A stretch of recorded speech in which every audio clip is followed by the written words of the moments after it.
once today. And my daughter called right in the middle. And it doesn't resume like it used to, so I don't know what the deal is with that, but I couldn't get it to work, so I had to start over.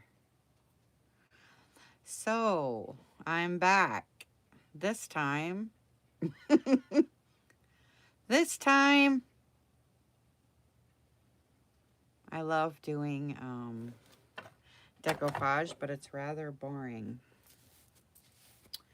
because it's the same thing over and over again, and I do it, you know, a lot because I'm doing it for the shop, so it gets boring to watch.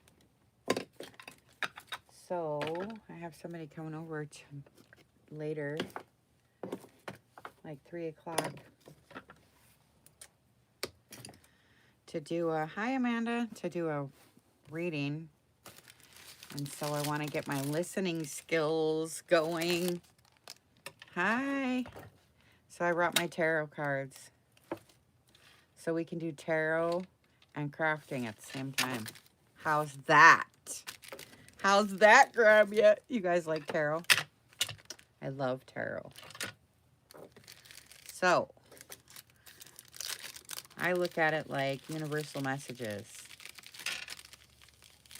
That's what tarot is to me. If you get quiet enough. Well, if you get quiet enough, you don't even need the tarot cards, you know. But it's fun to have them as a guide. And I've done tarot for quite some time. I love it. And hi, Donna. We're doing some crafting. I'm going to do some tarot pulls if you guys want to. I love tarot cards and crafting. It gives you a, hi, Donna. Crafting brings you to a quiet place if you let it. Any kind of creating, any kind of artwork, music, writing, any kind of that, you kind of lose yourself and you kind of open up to a different dimension, a different realm. And so it's really nice to mix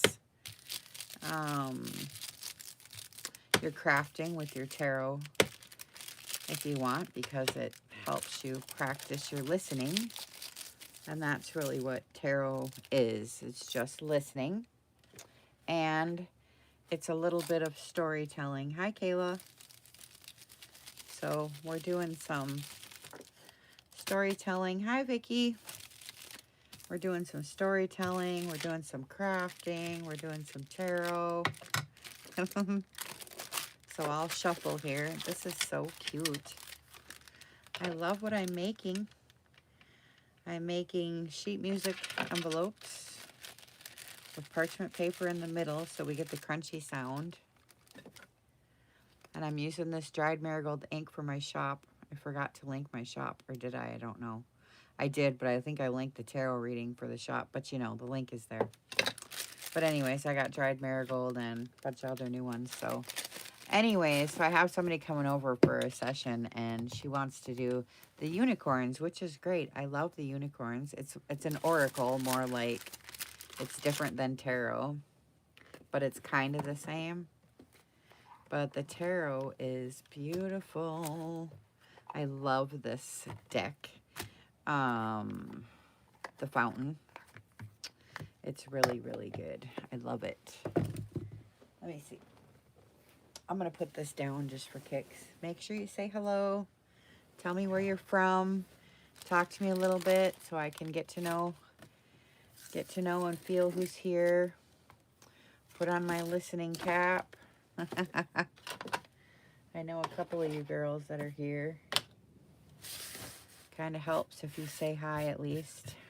At least for me it does. So we have some kind of connection here. I'm putting this tablecloth down because I don't like, my mat is so dirty. I keep saying I'm going to clean it and I always forget. But I don't like the, hi Vicky. Oh, I love India. Ooh, thanks for coming. I have never been, but I have such a strong feeling about it. I love it. That's nice to have you. Hey, Southern California, Donna. Nice. Kind of close to me. Oh, I would love to visit. I just love the whole feeling. And I've had a few friends that went and stayed in different ashrams, you know, and different things like that. So it's kind of fun. So I haven't decided how I'm going to do this. If I should do individual, like, or if I should do, I'm in Seattle, north of Seattle, in the foothills of the mountains. I live on the Stillaguamish River, South Fork of the Stillaguamish River. And I've got this cute little house I live in. Cute little gingerbread house. So what do you guys think? Should I do a person or should I do a general and see who it jumps out at if it's for somebody? And see who it is speaking to? Individuals? Well, Linda, are you still here? Amanda? I know you two for sure. I know you guys are in my group. Well, with tarot, especially this deck, it helps if there's a question or something that you have weighing on you that we could talk about. And then, hi. Hi. Oh, I just like to talk to you guys about it, Donna. It's kind of fun. Kind of fun to see what you guys feel like. It's a different crowd every time. All right, so I think my friend Amanda is here. Okay, Miss Amanda. We'll do you for fun first. Okay. So, pose your question. You don't have to tell us what it is. But kind of just quiet down and have a question in your mind that something that's going on that you would like some guidance with. And sometimes we don't like to ask our friends or family because we don't want to hear it, you know, from them, or we don't want to give out too much info, or, you know, sometimes it just gets to be too personal, you know. So, hey, that'd be nice. Vicky, we sure will. Hi, Donna, we'll do that. Yep. Mindless. Okay, good. Okay, Amanda. Okay, Linda. Come back in. So, Amanda, that's good then. If you're mindless, that's a perfect spot. Just stay empty like that then. And let's come up with, or make sure you let me know when you have your question ready. And then I'll start pulling. Okay? And we'll see, because it's best for this deck to have some form of some issue. So if you got your issue, I'll pull your cards. And we'll see. And tarot is always a story. There's always a story. Oh, look at you, miss. My goodness. You are something right now, aren't you? Wow. Man. That's like the majorest card you can get in the whole deck.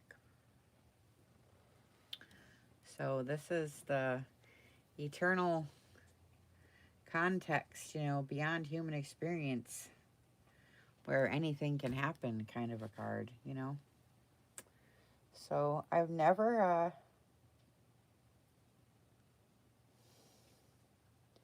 I never get this card hardly ever. You know, it's kind of a major one, so So it's kind of a reflection too. Kind of talks about timeless unity, and it has the infinity symbol right there, which is really interesting. And for you to get this for your question, okay, so the top card, the first card is in the placement of your question. And so usually I can tell right away if we're like on the right track by the first card about your question, you know, but I've never gotten the fountain for the first one. Oh my goodness. That's cute. So I'm going to keep pulling, but I'm going to see. I'm looking in the little book right here. It comes with this little book. I love this deck. It's kind of new, and I was reading just really quick what it says about pulling this for the question card, which is really interesting. I don't think I've ever had it for the question card, you know. And then it tells you the placements. Like I said, your first placement is the question. So what's being asked, and that usually clarifies and focuses on, you know, what the question is, but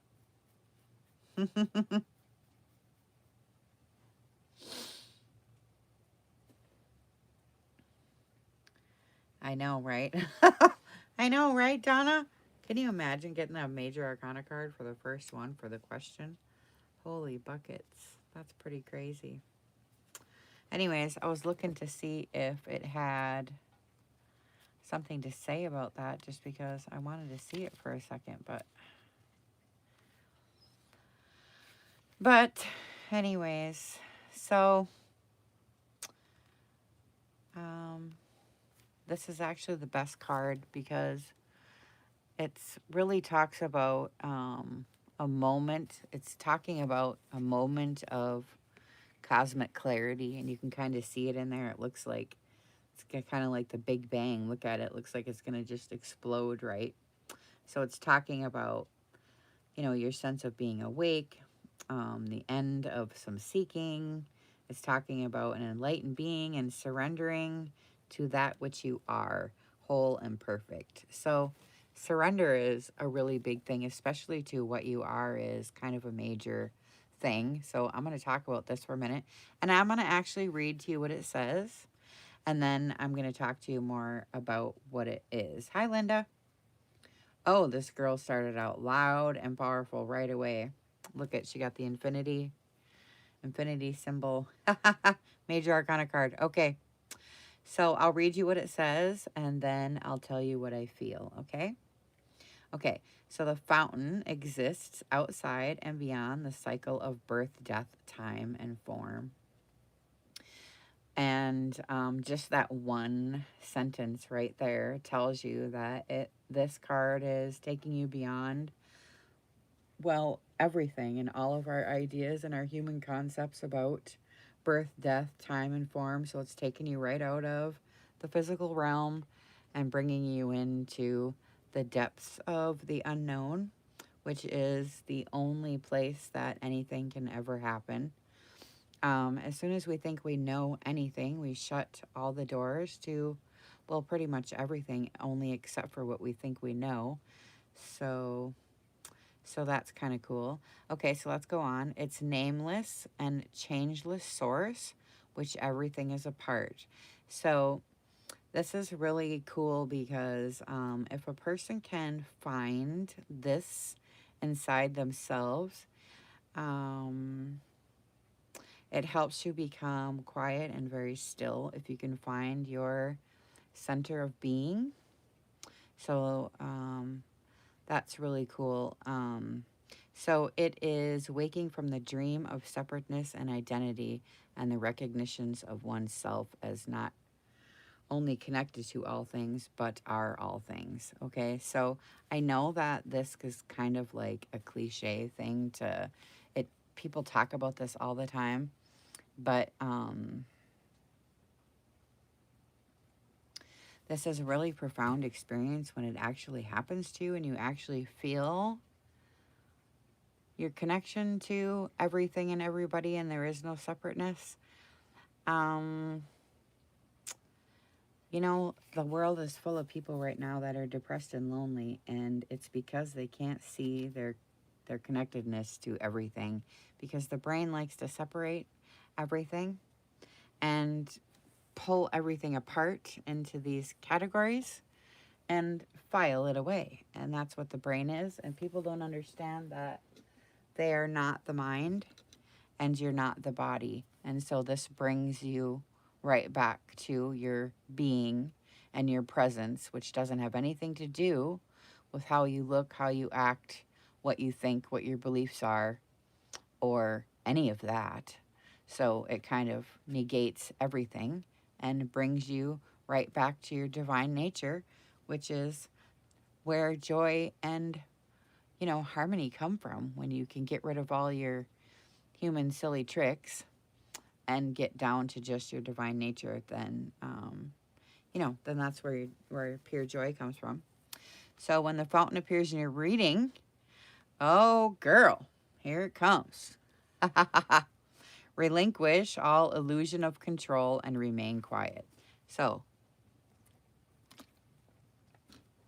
it's really good then if you spend most of your time listening and exploring life rather than trying to control any aspect of it, because you know, you really can't anyways. I mean, there are things that we can do that are in our control, but you can't control the world. The only person you can control is yourself. So you pretty much have to kind of let go of the world and let it take you and see what it has to offer. Okay? Oh, well, yeah. So it says it invites you to observe, which is really great. Master less, which means you've been trying and efforting a lot, and you're spending a lot of your time and effort and energy on toiling on things that really don't matter. So it's telling you to let go of all your control issues and doing all this doing that you're doing. So I don't know, this is your question card. So this all relates to your question. So you tell me if it's relating to the question that you had. And it's telling you to just be, okay, so effortless was my next thing we're getting into. So it's kind of cool to read this, because everything I feel off of it is already here anyways. So the just being part is an effortless state that a person needs to practice to get into that state of being. And anything that pulls you away from effortlessness and just being is only a human concept idea and part of the societal programming. So that would be a cue then for you to back off that, because Amanda doesn't take any effort to be Amanda. She just is, and she is good enough just the way she is. She doesn't have to change or effort or do anything, okay? Yes, living in the moment is the best. Otherwise, we ruin it, okay? So effortlessness, okay?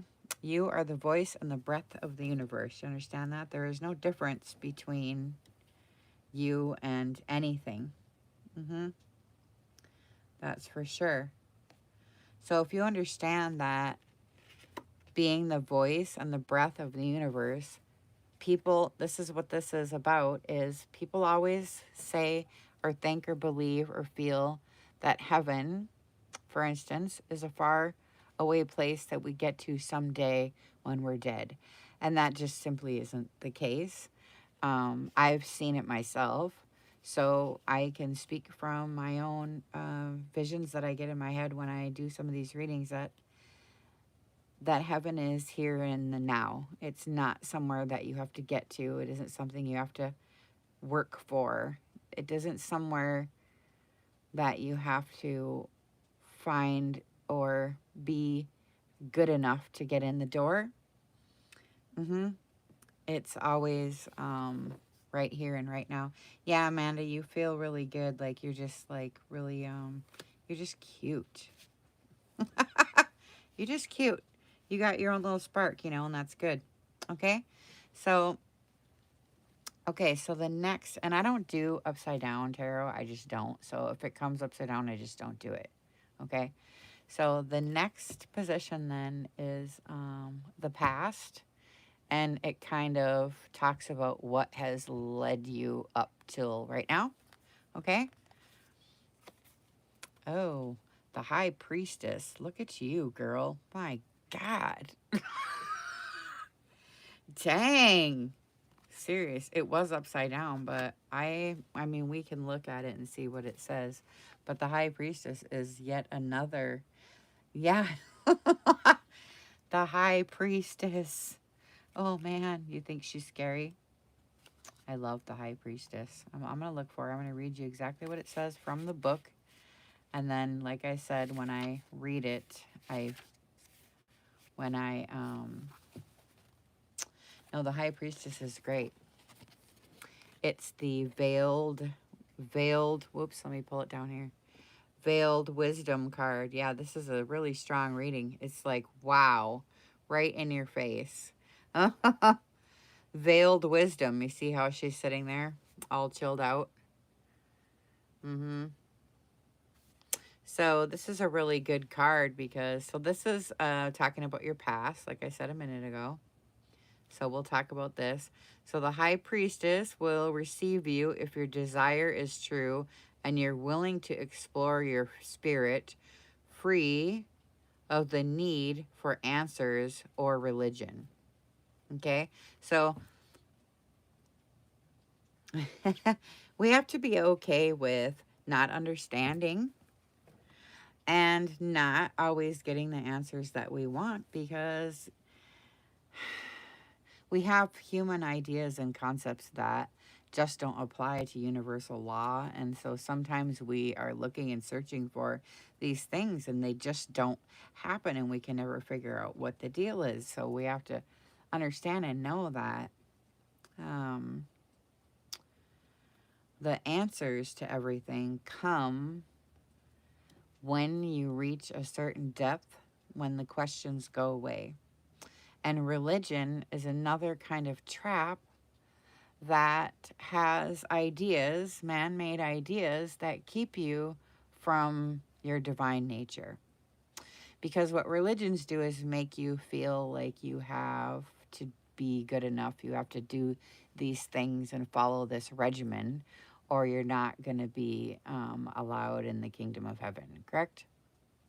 So this card is telling you that, you know, there's wisdom here that comes from being quiet, having some solitary reflection, and trusting your own personal experience of your life, and ask yourself in your quiet space these questions about things. You don't need anybody to tell you. The answers you already know. Okay, so the High Priestess is veiled wisdom. She's the space between extremes where ideas and thoughts are uncovered.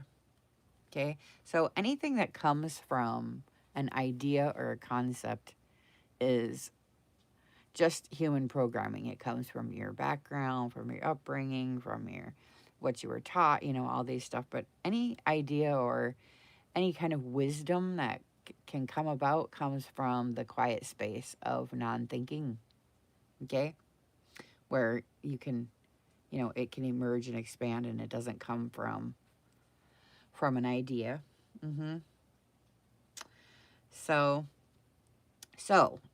those who are brave enough to listen in her stillness will gain the strength and conviction that they seek for future actions. So this is in your past.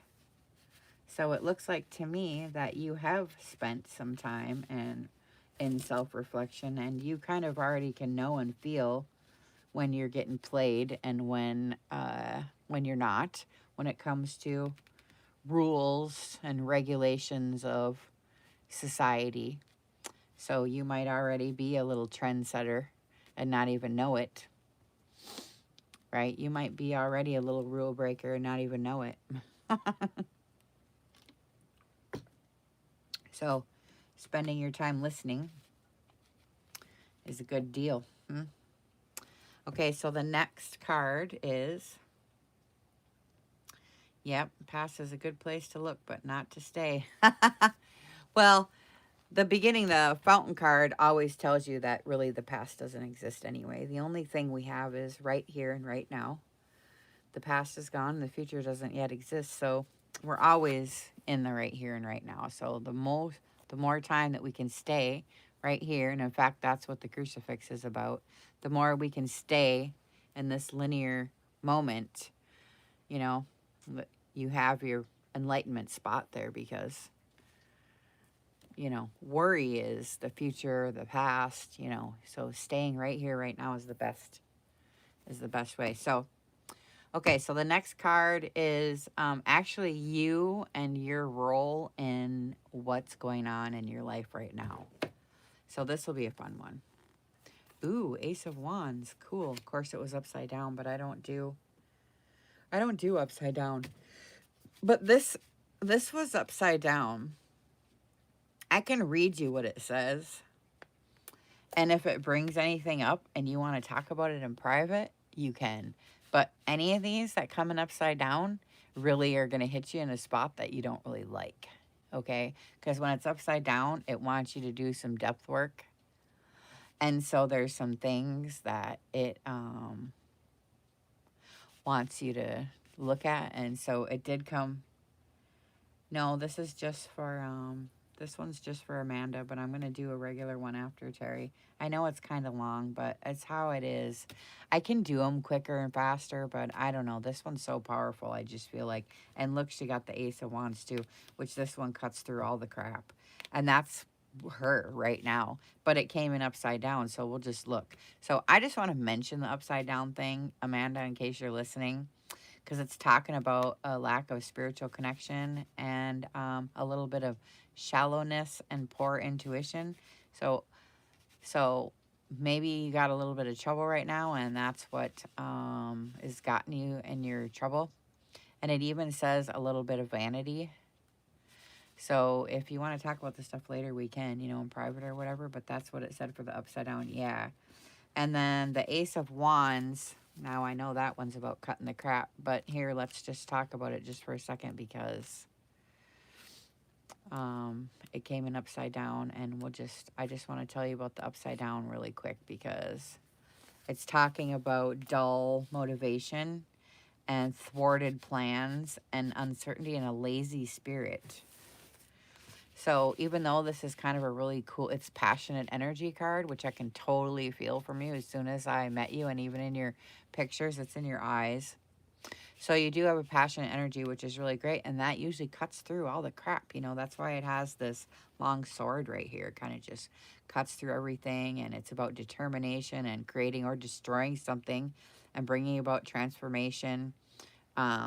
And whatever interest you have, whether it's spiritual, mental, or physical, you're going to have the strength and the inspiration to move your goals forward. So like all aces, though, it's a brief moment to seize your opportunity. So find your courage and make your move. You know, this is it right here. You got to make a move. It's telling you this is it. And you got to cut through all the crap to do it. So strong beginnings, a burst of new energy and passion, inspiration and a bold step forward. That's kind of where you're at right now, but just be careful because it came in reverse.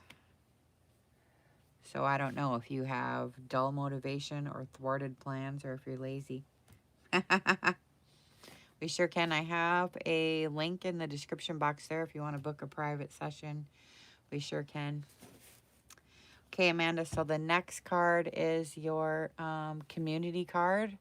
And it kind of talks about the people around you that is kind of, you know, meddling in your situation with your question that you had earlier, okay? And she only knows her question. Wow! Look, she got the Emperor. Jeez, girl, is it lazy, Amanda? Okay. Well, that's good that you know that about yourself because know thyself is, you know, the best, the best thing. So if you know that about yourself, that's good. So it's telling you, kick it right now, girl. Don't be lazy because you only got a limited amount of time, whatever you're going to do. So, okay, so the Emperor. God, you guys, she has gotten, this is like the most powerful reading. Holy girl. Let me get to the Emperor. So structured control. Ooh, let me tell you. Okay, Terry, we'll get to you. Let me tell you. Structured control. See how he's got all this? So your community, people around you, your friends, family, job, you know, something, they always are trying to do this to you. Trying to put you in their little box. Trying to make you fit in to what they want you to be. So you better watch out with this, girl. So let's read what it says. Fatherly authority. Ooh.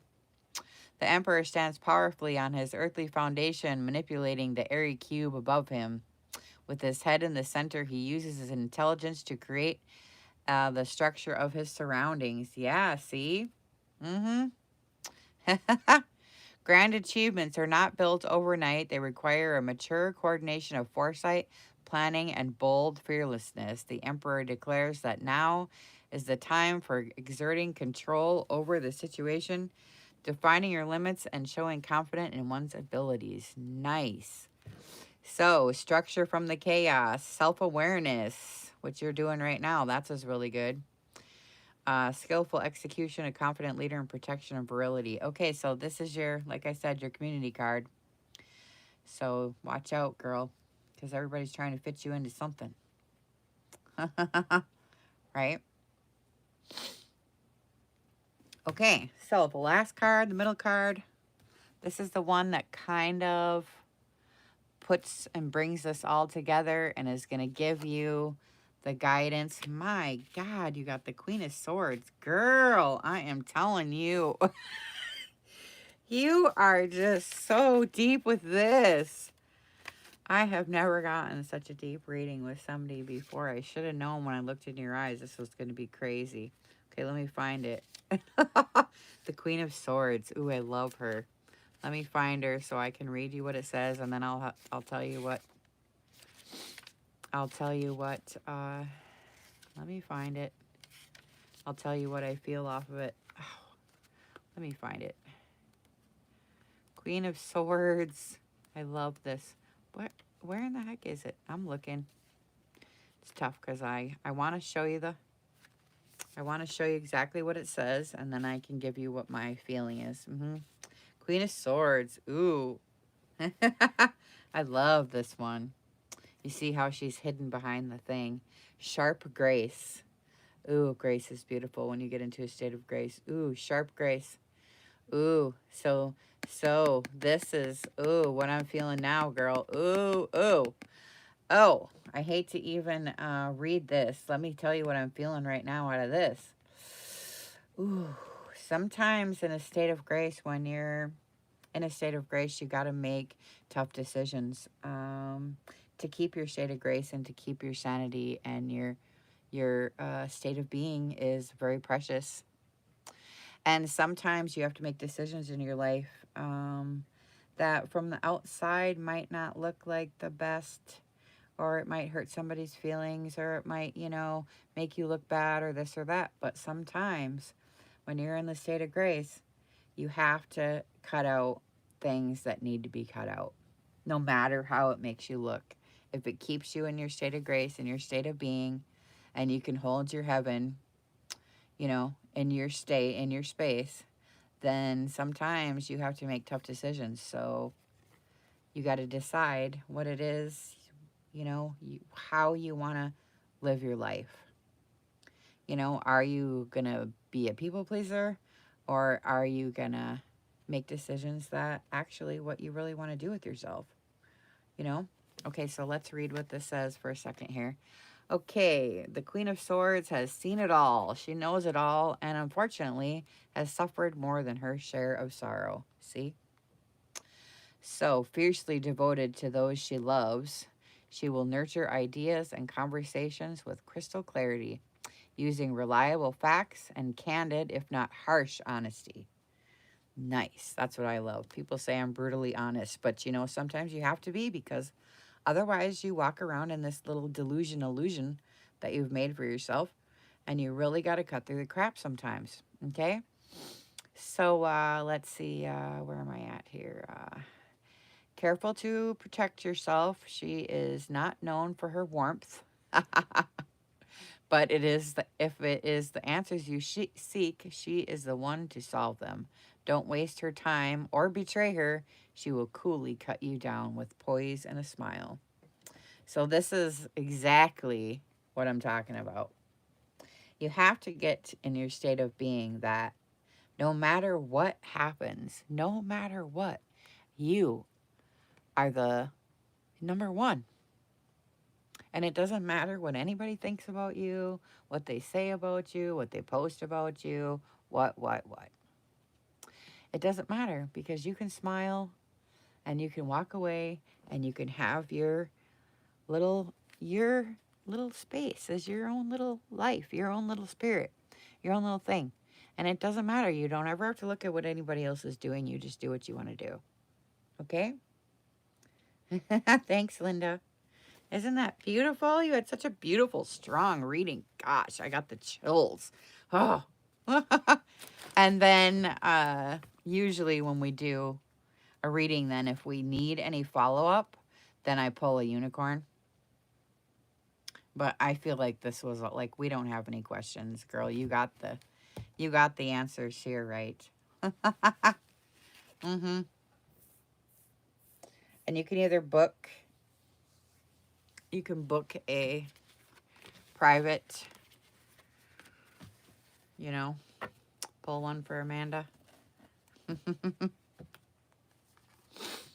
Pull one for Miss Amanda. Well, this is really, the unicorns are super nurturing and super loving, and they give you, yeah, that was really crazy. And they give you mostly self-care, what you need to do for your self-care. Because people always put themselves last, especially women. They always want to care for their husband and care for their, you know, oh, good, Terry. Care for the kids and care for their parents and care for everybody else. And, you know, you never care for yourself. So the unicorns kind of hone in and tell you kind of what you want to do. So I think there's a spot there. I'm not sure, but you could look. There's a spot there where you can, in the description box, where you can go book a private. Usually they take about an hour because I kind of go in depth more. And then a lot of times I just do them for tips too. Sometimes people give me tips. I think there's a tip spot on here too. You could credit improvement. What? I'm getting all kinds of weird mail right now. Okay, so the unicorn usually, we'll just do one just for fun. I think I'll end up doing more tarot than crafting.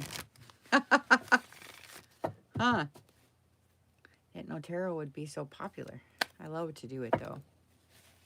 Okay, so let's pull one for Amanda. Usually it's 3, but we could pull the 3 and see what comes up. I love tarot, Terry. Well, a lot of times when I do my videos, I'm actually channeling when I talk. And people don't know it. I don't usually tell people, but I can usually pick up things when I'm doing videos, and sometimes I get distracted. And I can't do it. All right. And I know the unicorns are like this ooey gooey, and it's kind of this silly thing, but you know, you can't help what comes to you when you work with something, with different beings that want to work with you, or whatever happens, you know, they just come to you. And I mean, how could I deny the unicorns? I mean, I really can't. So I have them in visions, I have them in dreams. Other people see me as a unicorn in their dreams and different things. So it's really cool. I love it so much. Okay, Amanda. Oh, freedom. Boy, that really went right with your reading, you know. You got lots of constraints, or people always wanting to box you up. So your freedom is very important to you. So make sure that you really hone in on what freedom actually is. Okay. I want to make sure you might know what it is. Do you got a depressed side? Do you ever get depressed? Or like heavy feeling to where you're like tired and exhausted? Because all that stuff comes from thinking, overthinking, and then trying to be something you're not. and the effort. Okay. Okay, good. Because, you know, that's where the depressed comes from. And when you get exhausted, when you're tired, is when you're trying to be something that you're not. So you're putting on this mask, you know, the mask that we put on every day so that we can face the world and are acceptable. We put on this suit, right? Depending on the situation. And that takes a lot of effort.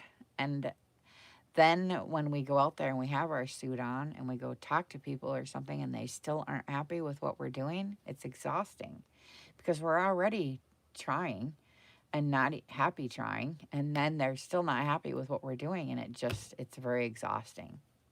So practicing freedom, it's kind of like what we just talked about with the last lady in the middle with the sword.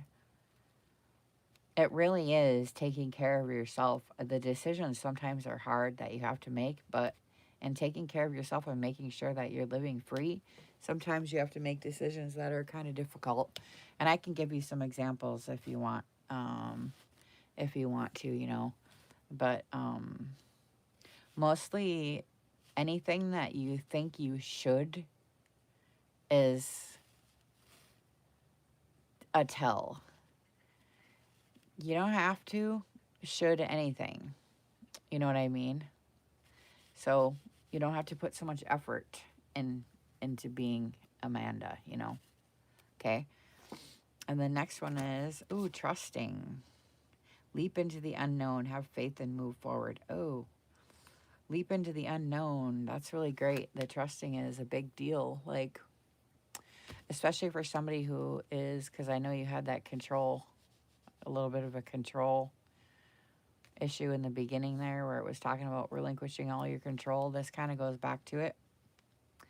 Trusting is major because otherwise you have this sense of anxiety all the time. You have this sense of, you know, something's just not quite right. You can't quite figure out what it is. You're just not able to relax or settle, or you just, you know, this anxiety comes up. Yeah, just a generalized anxiety. And it's because you feel a person gets to feeling like the world is against them, and it actually isn't. So it's just your perception and your way of looking at things. So you kind of got to really fall into trusting that and feeling and give yourself this feeling of being held, because that's exactly what you are. You are being held, whether you realize it or not. So that would be some good work for you. Okay? And then the next one is, expansion. Spread your wings. Oh, that is so cool. And you kind of are doing this anyways. You know, you're the cutest little thing. You got a YouTube channel, Amanda? Because this is talking about spreading your wings and soar and share your message and shine your light and, you know, all those kind of, you know, kind of ooey gooey things. But people that really can hone in on their sense of being and their joy and their trailblazer type of a person really, really shows other people how to do it. And it's really good. Like, you don't have to, like, be a teacher, because you just living how you are shows other people the way. You understand that? So for you to be able to just, okay, well, you don't have to have a YouTube channel then, but I just want you to know that you being just the way you are allows you to kind of open up. And then when people get around you, they can feel your sense of openness and your sense of joy and all of that stuff. So it kind of helps them at the same time. You know what I'm saying? This is not at all what I expected. But of course, your readings are crazy. So didn't give you any what I thought it was gonna. Oh, man, that was a good one, Amanda. That was good, girl. Right? Linda, are we doing you next, or are you done and gone now? Or should we do some crafting today? The readings get to be long, don't they? It's okay, though. I love them. Or we could do a general. You guys want to do a general? Oh, Terry Ann is ready, too. Terry Ann, you got a question for the universe today? You're welcome, Amanda. Yeah, general would go good, too. All right, Terry, you got a major question for the universe. You don't have to tell us what it is. But if you got something weighing heavy on your mind, you just hush right down and quiet right down right now. And pose your question. Never ask why, only ever ask how. Okay, if you have a question that is like that. The universe never responds to why, okay? Hi, Donna. I know it gets to be a lot of people on, you know, that's why it's better off to book it too, you know. Okay, Terry, I'm trying to, I gotta wipe off Amanda's, okay? And start listening to you. So you don't have to tell us your question that you have. You can if you want to. It makes it interesting for us, but you don't have to. Okay. All right. So she says she's got some very heavy stuff happening right now. And she wants to see. She's still going through it, a little bit of it. Okay. All right. So the first thing I want to say already coming up is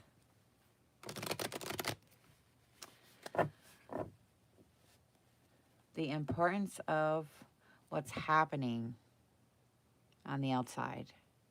Okay? I just want to talk about that for a second because sometimes we put way too much importance on what's going on out here. And there's not enough concern about what's going on in this one. Okay? And if our focus is always out here, and you're always out here trying to fix this and fix this and fix this and fix that and fix this and fix that, you realize it's never ending, understand? Okay? It never ends when that happens.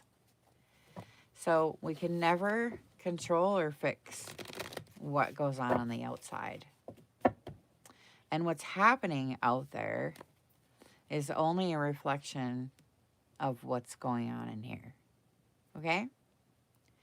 So the only time we can ever change what's happening out there is it happens to happen inside first.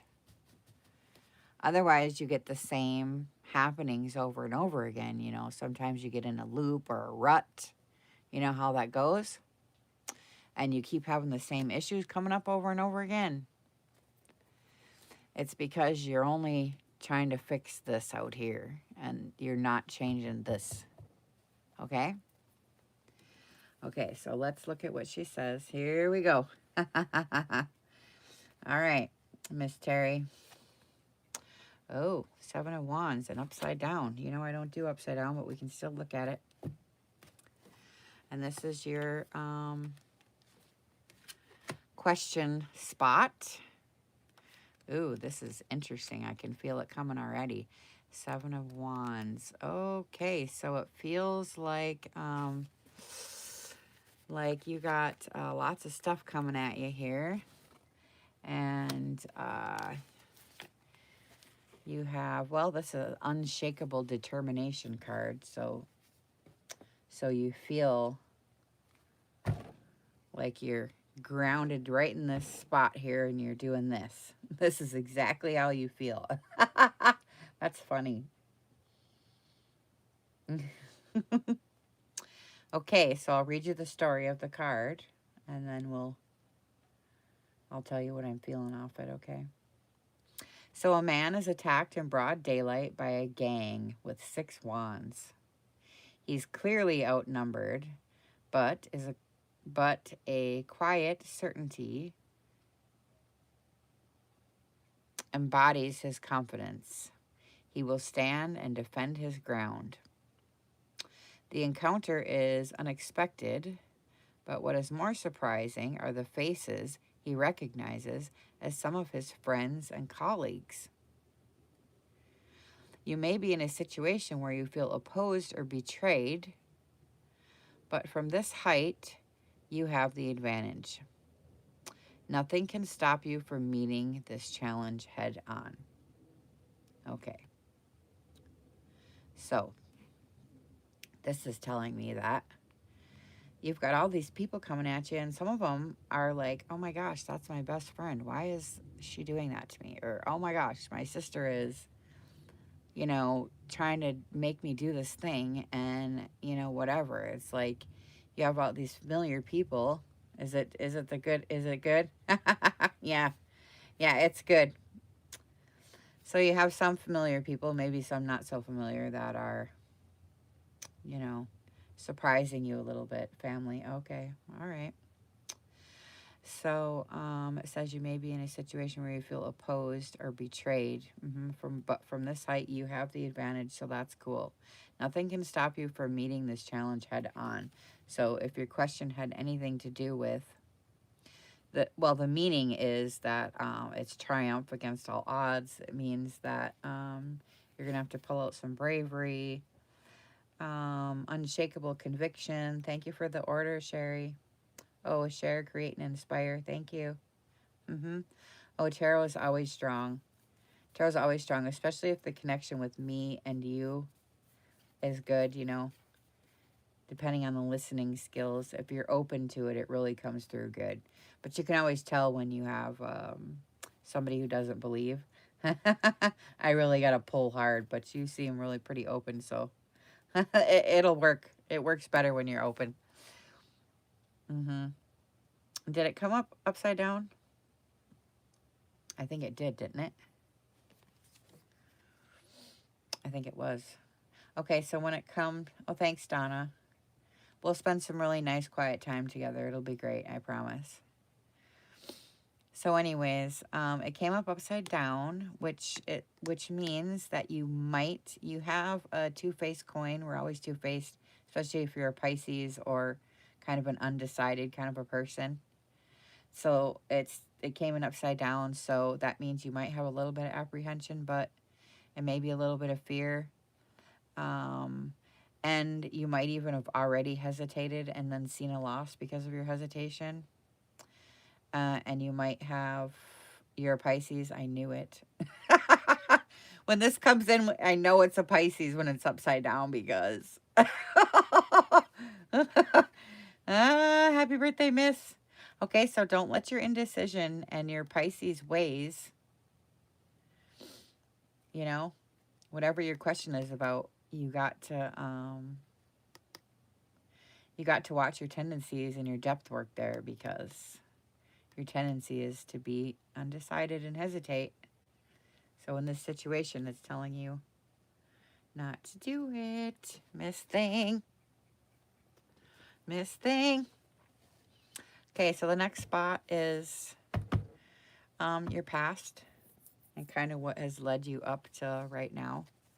Ooh, 10 of coins. Interesting. I can go into what the coins mean and what the wands mean and all that if you guys want to, but I'm trying to go a little faster.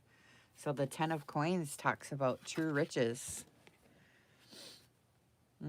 From the green grass of youth through the bricks and stone of middle age to the gardens of maturity, the rhythm of the years reveals the varied expressions of abundance in our lives. Nice. And the 10 of coins, the raw energy of the ace has been thoughtfully cultivated to completion, a manifestation of prosperity in all things financial and spiritual. It is a moment for both gratitude and reflection. Nice. Hey, that's pretty cool. So this is talking about your past.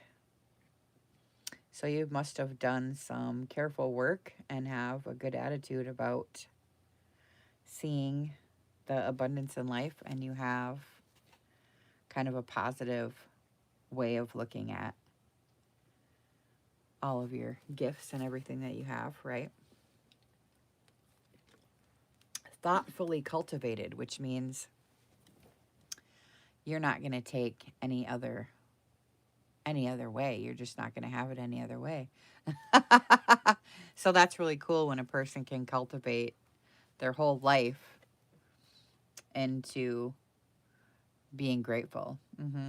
That's really nice to have gratitude. And it's also pointing towards, you know, sometimes maybe you might be a little bit negative right now about something. And you might, I feel, maybe a little bit of, you got to watch yourself. So, because when you go through a bad time, you might be susceptible to go to the pity party way or the, you know, so it's fine. So whatever you're going through right now, just remember that even the tough times are actually always bring the biggest gifts. Right? Okay? Okay, so the next one is, this next card actually represents you and your spot and your role in your question. Okay? So let's see what it says. 6 of coins. Boy, are you getting the coins. Oh, I love this one. It's interesting because it talks about artistic pride.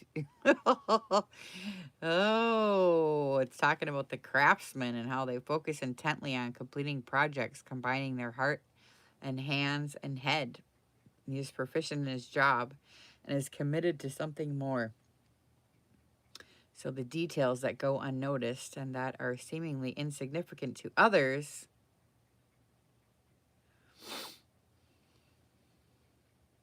well, I'm just telling you in case you're in a mood about it, that you're having some crappy stuff right now.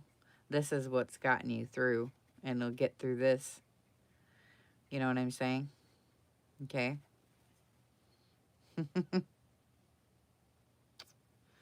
Okay, so this card is talking to me right now. Okay, so the details that go unnoticed and are seemingly insignificant to others. You're big on details that a lot of people miss. And you have a way of doing things and running your life and doing things that is pure artistry. Just the flow of how you do things is kind of beautiful. So he has not been asked to improve by a customer or an employer. It is strictly for himself and for the love of the quality and the craft. So you enjoy orchestrating your life, your moves, and everything that you do. You kind of enjoy doing that just for you, not because anybody's asked you to, not because you feel any pressure, not for any other reason, but for your own pure enjoyment. So that's really cool. So when this card comes up, it's telling you that don't forget about that. Even when things are bad and when things are happening, this really wants you just to slow down. It's telling you slow down and focus on your details like you normally do and enjoy your work or whatever it is that you're doing for the love of whatever it is you're doing. Okay? Which is what you normally would do anyways, but this, whatever you got here with the question, might have you in a little bit of a tizzy. But for now, you're kind of in a pivotal point where you could shift from being competent, to a master in whatever it is you're talking about. So your diligence, your focus, and your openness to learning, and the pride in your work and your self-discovery is really going to help everything out right now, whatever you got going on. Okay? Miss.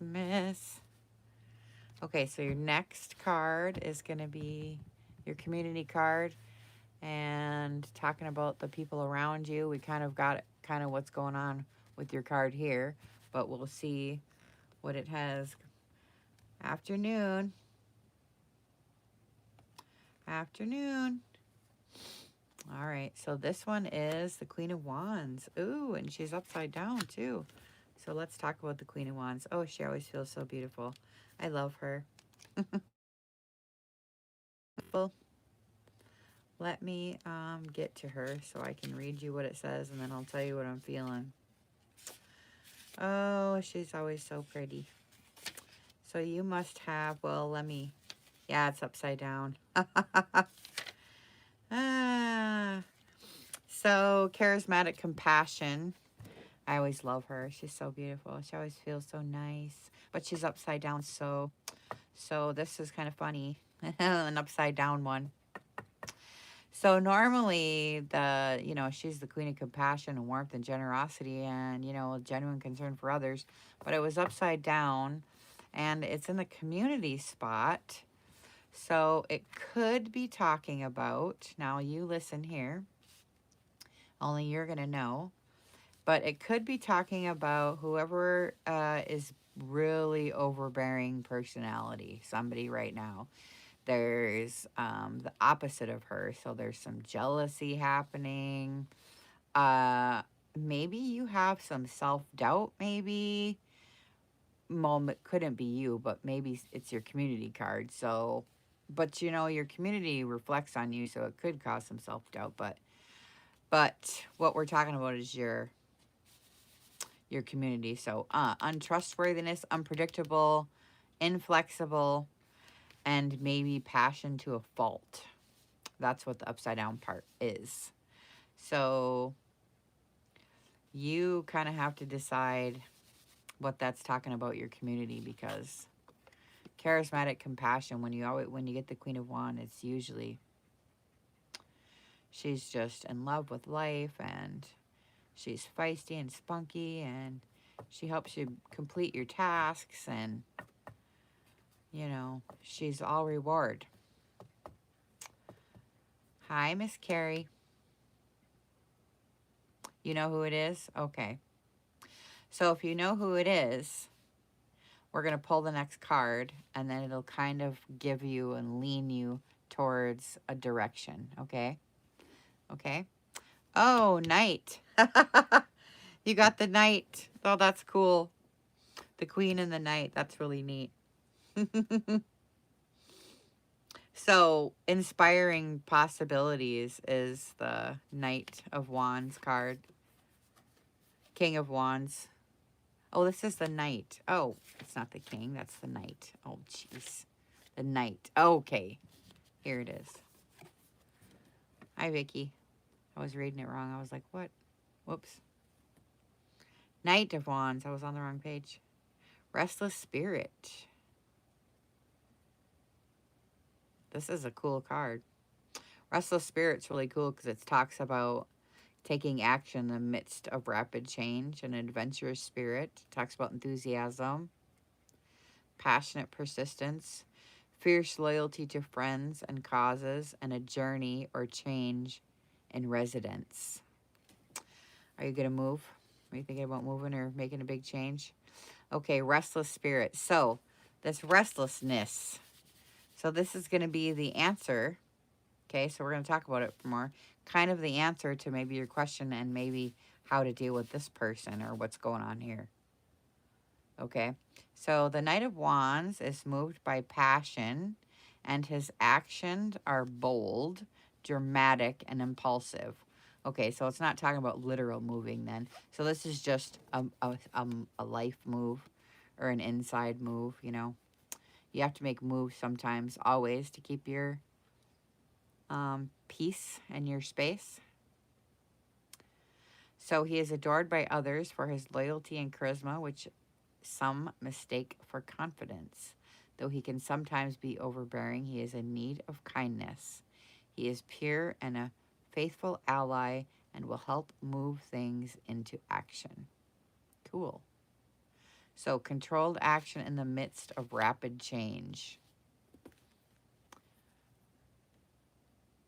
An adventurous spirit and impulsivity, enthusiasm, passionate persistence, and fierce loyalty to friends and causes. A journey or change in residence. So if you're not changing your residence, so you must be having an inner journey then. So controlled action in the midst of rapid change. That's like the biggest thing right there, you know. So when, especially when it ties back to what I was saying in the very beginning, when you have all this stuff going on out in the world and all this things is happening and blah, blah, blah, blah, you really have to ignore what's going on out here and do your controlled action to make sure that you keep your space, because the world always wants to pull you away. It's always got a reason, a worry, you know, a problem, a drama, something. There's always something that's going to pull you away from your beautiful little space that you make. And we can talk about that if you need to talk about how to make your space. And then did you want a oracle draw?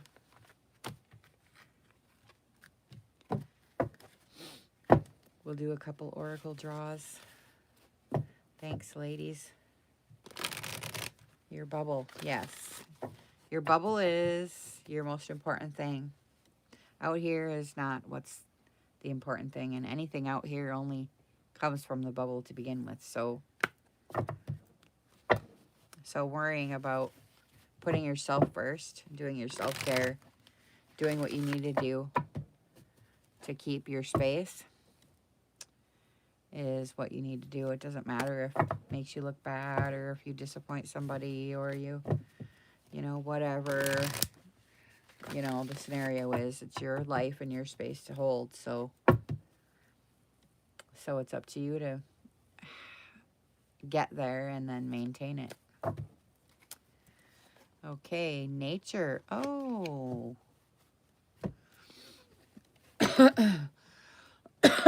Do you not have a spot to go for outside? You haven't connected with any of the elementals yet? What's going on there? You don't have a spot? Or when you're feeling this type of way? Yeah. Yeah, stop worrying. Okay. All right, well, it's telling you to go back because this, now I know there's a lot of dogma created with this, the nature card, you know, and you can say, oh yeah, I go and, you know, whatever, but this goes very deep, and it can go as deep as you'll take it. So my suggestion to you, since you got this card, it's very important for you to go. I'll give you an example. Out into the world and have your walk with no labels. Do you know what that means? So go out into the world and have your walk. And when you're looking at things and you're out in the garden or you're doing whatever you're doing, don't have any ideas or names for anything. Just because you think you know, okay, as soon as we think we know, oh, that's just a tree, then we've closed the door to anything that it can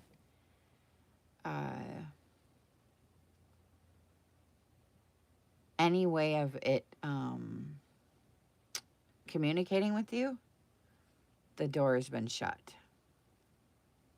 Okay, so just don't think you know anything about any of it. Okay, so go in with open mind and no labels about any of that. Okay, and then the elementals are very important. They do so many different things on so many different levels. physically and spiritually, emotionally. For instance, the wind. I could probably talk to you for an hour about the wind, but if you've ever noticed when you go out into the wind and it's a certain temperature, certain way, certain velocity, it kind of makes you feel better. So a wind bath is very healing, especially when you do it consciously. So spending some time outside just in the wind is really good for you. Okay? Ooh, miracles. A prayer has been answered, and have faith that your miracle is on its way. Ooh, how nice. How nice is that? Did you need to hear this?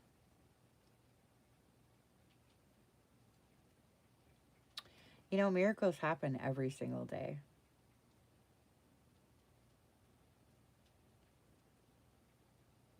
And when people get this, it's almost like, okay, don't lose faith, girl. Don't lose faith, girl. You know, sometimes when they're in the depths of despair in our darkest time, it's actually the best. It's actually the best time. So when you get time for reflection, you'll see, oh, look here. She gets 3 cards. Look at this one. You got this coming up now because of what you got going on, or what? This is your last one. You know it's okay to be angry, right? I mean, it's got some stigma on it that spiritual people shouldn't be angry, and, you know, it's this bad emotion, and we need to run away from anger, and, you know, it's not acceptable, and when people are angry, oh, you know, that's a wrong emotion to have, and so you have some of this right now. So, you know, it's okay for you to be angry, and the thing of it is when it comes up, like, allow yourself to be angry and let yourself be pissed off about it. And once you really open up to anger and stop thinking like it's this bad thing, this negative connotation that society has put on anger, once you really open up to it, it tells you so many things. But you have to really listen without all the stigma on it, you know? And then, two, just because you have it, now you said you're holding it, so you know you don't have to hold it though, right? Like, a lot of it isn't even yours. You know, a lot of this comes up when we feel we've been wronged, or we feel like we should, you know, things aren't going the way we think they should, or, you know, we have these scenarios created in our mind. Yeah, the shadow work. So you have to really watch out when this comes up, why it's coming up. And then what's really great about anger is the transformative qualities about it. Because when it comes up, it's a tell. It tells you about you and about what's going on. You know, so use your anger and turn it into transform it into either an action, you know, or something. But you really need to make sure you honor your anger as sacred, because it really is a deep part of you that needs to be honored and acknowledged rather than hidden and then like beating yourself up about it or something. Okay, so work with it. Okay, Mrs. Okay, Mrs. Was that a good one? That was a good one, Miss Terry. All right. So let's see if we can hone in to all the women here. How many do we have here? I can't see. You're welcome. If you'd like a more detailed and in-depth reading, you can go in the description box there And book your reading. It's usually about an hour, depending on how open you are and how in depth you want to go. These can get really deep if you want to go. And the more open you are, the deeper we can go with them. So, okay. And then I think you can send, I usually do them for tips. You can send tips through here. Or there's a tip jar in my shop. There you go.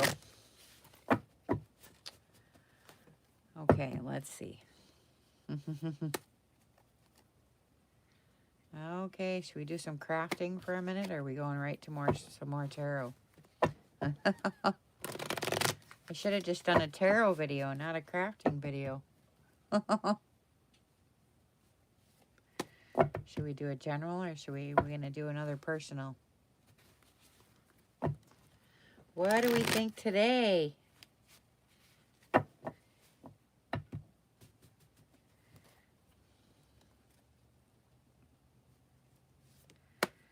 What do we think today?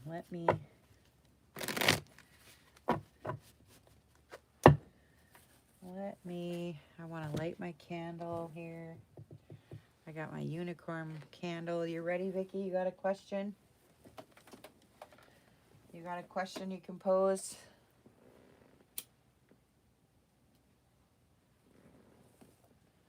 All right. Let me blow some. Let me light my candle and blow some smoke on. Got a unicorn candle here. She's really pretty.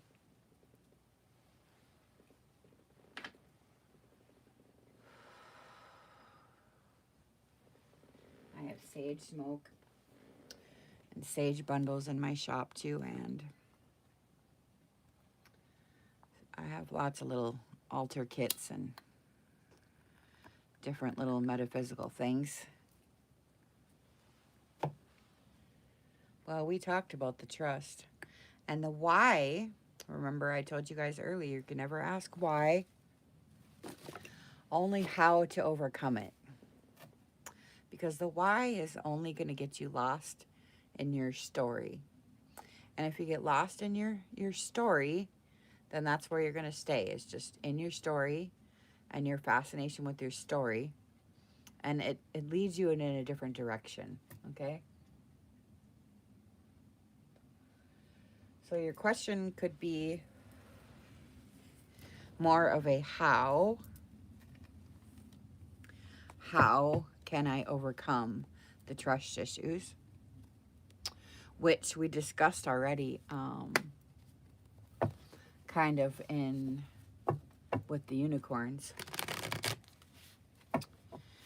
So the trust is, and the anxiety of that comes from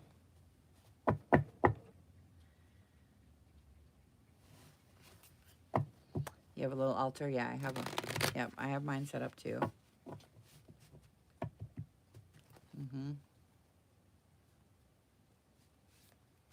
Okay, so make sure you pose your question as, yep, I have little kits in the shop that have it's got a little task broom so we can wipe off the ashes, and I cut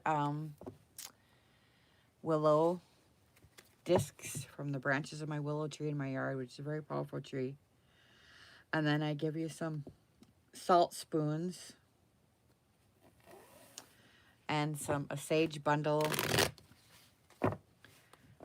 and then just some other little stuff. I have lots of different little metaphysical things in the shop there that it just gets lost in the craft stuff. I kind of almost should have a different shop for it, but how many shops can I have, right?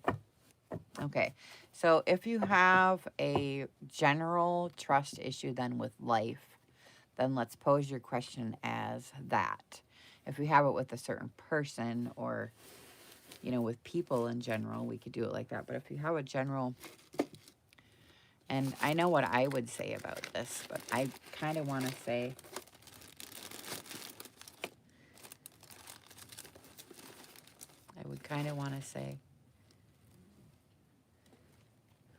of life. Okay.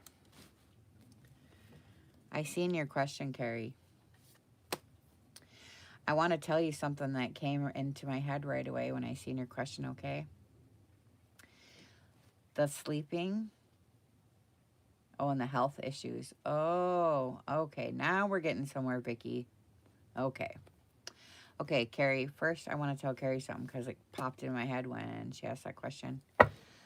You're not sleeping too much. Okay? If you need to sleep, then you need to sleep and stop judging yourself about that. You're being too hard on yourself. Okay? So if you need to sleep, then you need to sleep. If you're feeling tired and exhausted, it's because you're worrying too much and you're in your head too much and you need to give yourself a rest from that thinking, okay? And stay out of the past, okay? And then you won't be so tired.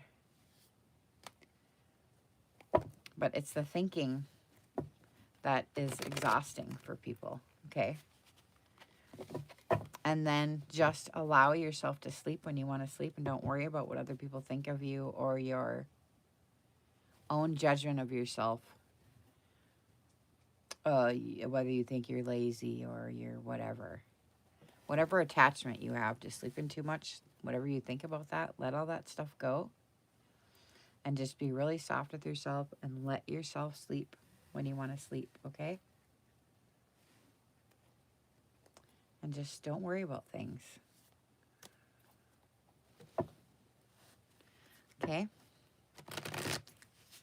All right, Miss Vicky.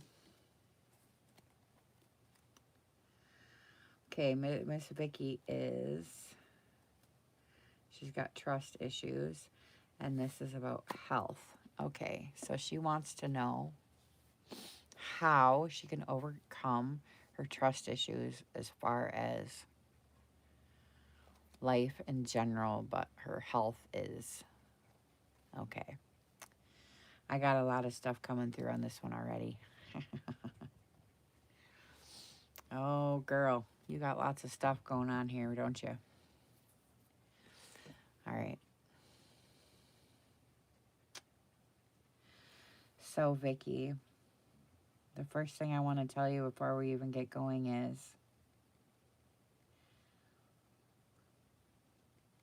health issues stem from Mister. Okay.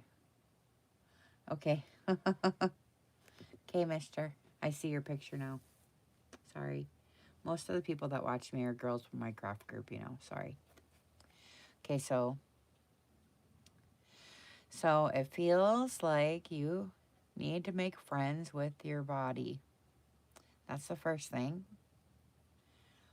And take it from being a problem, okay, and an issue, and from this misunderstanding to your friend,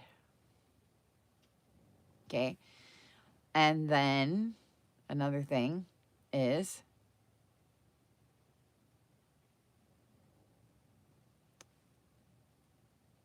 boy, I'm getting so much I can't even talk fast enough. Okay.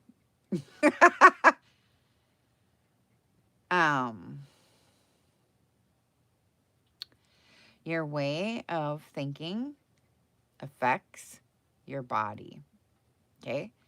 And all of your past leading up till now is carried in your body, okay? And you have to be super soft and patient, okay, with yourself and not put any demands on yourself. And just let yourself just be how you are and kind of have a willingness to be this. Okay? And we'll get to some more. Let's see what the cards do. Okay? Disha, hi, honey. Yep, I'm getting to as many as I can. Otherwise, you can book one in the description box there. We can book one in my shop there if you want to spend some more time. And it's tough because I'm doing it public and I don't want to say like too many things because I don't want to, you know, open you up to everybody here. So it's better to do them in private. This is for fun, but sometimes I get a lot and I can't share everything because it's just too personal. Okay, Six of Wands. Oh, and this is, this first card is in the position of your question. Okay, so this is your question card. Here it is. And sometimes you can get a feeling just off of, looking at the card. Sometimes, okay, this is the hope and motivation card. A victory is won and a balance is restored. Nice.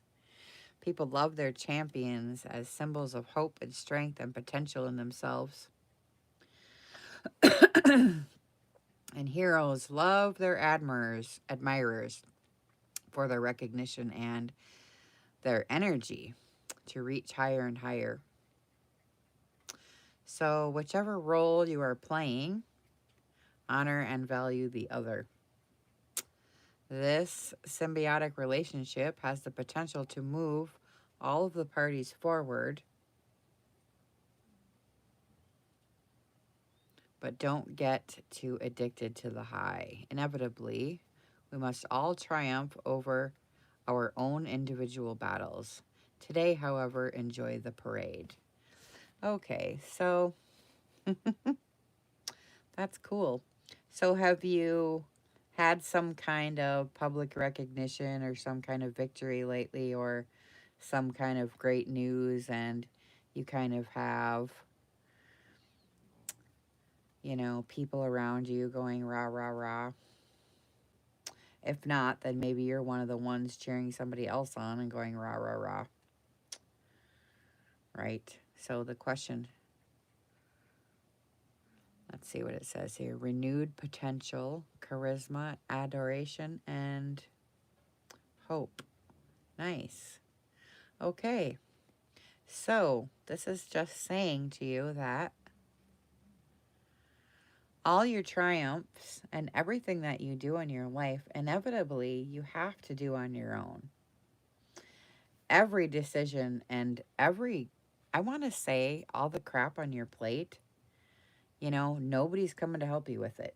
Okay? Right now, and this last year, might have been all fun and you having all this recognition and things are going and blah, blah, blah. But ultimately, you're the one that has to, at the end of the day, live the life you're leading and suffer the consequences of your choices, right? Whether they're good or bad.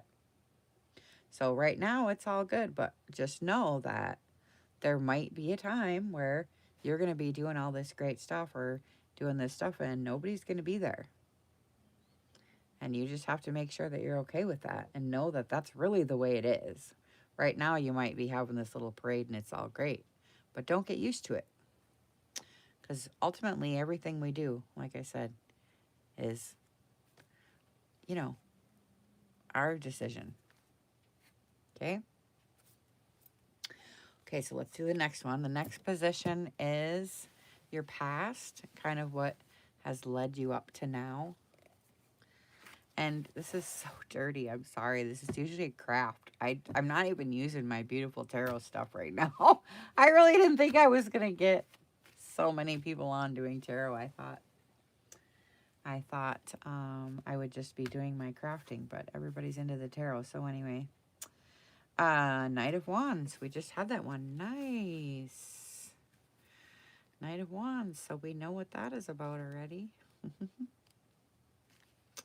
But I'll get to the page and I'll read what it says and I'll tell you what I'm feeling off it. Restless Spirit. Are you kind of restless? Have you been kind of restless?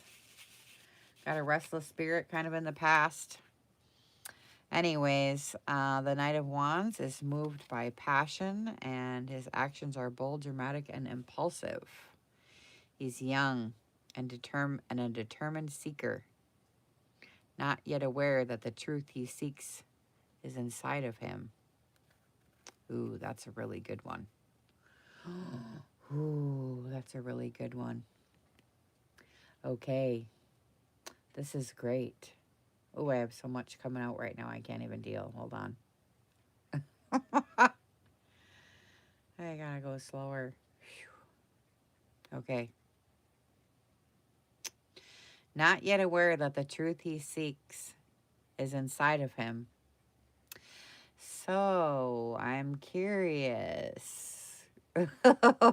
Have you had a deep pull towards something and you don't know what it is, and you keep looking and looking and looking and looking for all these things? Or it could be even the spiritual realm, spiritual path, and you just keep looking in others and looking in all these different places, and you can't quite get satisfied with what's going on. So you kind of got this restless spirit because you haven't quite found it yet. So this is telling you that the reason you're restless is you're seeking. So seeking means you've been taught and conditioned to believe that what you seek is in something else. It's somewhere else. It's in another person. It's a place you have to get to. It's a place you have to strive for. It's a place you have to be good enough to have, and that's not the case. Everything that you're seeking, you already are it. But the thing that you need to practice is actually becoming what you seek. Okay? So, let me read. Let's see. Okay. So, if it's kindness that you seek, oh, let me see. Okay. If it's kindness that you seek, then you have to learn, and your body will super love you for this. Okay? Now, I'll read it after Terry. Your body's really going to super love this because you haven't been kind enough to yourself, because you keep looking for it from other people. So until you can give yourself these things that you seek and become what you seek, what happens is, well, I don't even want to tell you what happens. I'd rather you do it and then you come and tell me. Because then I'm going to give you an agenda if I tell you. Sometimes we really have to dig for kindness and how it feels. And you know how you would be kind to someone else? You kind of have to wrap yourself up in that. And it takes some practice, and it kind of sounds like this ooey gooey stupid thing to say. But you have felt it before in others. When someone walks into the room, you can feel what they carry. Yes, you can. So that means you can do the same thing with anything. You can do it with anger, you can do it with frustration, you can do it with kindness, you can do it with guilt, you can do it with, you know, all the things that we, you know, put on ourselves. So what you need and what your body needs is the tender, loving care. And that will take care of your restlessness. It'll take care of your trust issues. Hi, miss. I'm sorry your message got deleted. I don't know why, you know. But no, there's no list. You can just book appointments in my shop there. If you want your own reading. Otherwise, I'm just kind of messing around. But otherwise, the tips are there too. You can leave the tips and I'll get to you next. Anyways, so So the Restless Spirit. So do things, and I want to talk to you some more. See, if we were having a private reading, it would be different. But I want you to do things. And now people say, well, how do I be kind to myself? How do I do the self-care? Do you know what I'm talking about when I say be kind to yourself? I'm not talking about the stupid things. I know you're not a girl, but you know, we always say, go take a bubble bath, or, you know, go on a jog, or, you know, whatever, these kinds of things, okay? Those kinds of things are nice to pamper yourself, yes. But the kindness I'm talking about is on the inside, okay? And the decisions that you make in your life to make things easy on yourself rather than so difficult. And sometimes the decisions you make so that you can be kind to yourself hurt another person. But you have to be willing to make those decisions so that you can keep yourself in the space that you need to be in. And then they can say, okay, since they did that and that hurt me, then I need to do my own work. You see what I mean? You can't really worry about the other because that's their work. You have to make sure that you can give yourself what you need and your body will respond. Okay? So remember how I told you before we even laid the cards over is your way of thinking and how you hold yourself that your body is responding to. And also the restlessness, once you ease that and gain the trust, then your body will respond to that also. If you're having muscle issues or any autoimmune anything, or any heart or breathing, asthmatic, any of that stuff, anxiety or depression, any of that stuff will be healed with this wisdom, okay? And then also, I just have to mention anxiety and stress, okay? So if you hold yourself in that way, then the anxiety will dissipate because it can't exist when there's kindness and understanding and compassion. Now, okay, there's so many things that I can say right now. I'm getting a little overwhelmed with it, but let's just go on and we'll see. But that's why I say the private ones are kind of better, but let's just go on. Okay, so the next card is the position of you and your role in what's going on with this and in your question, okay? 8 of Swords. Boy, you're getting all the... This one's interesting. Okay, 8 of Swords. Boy, this one is something here.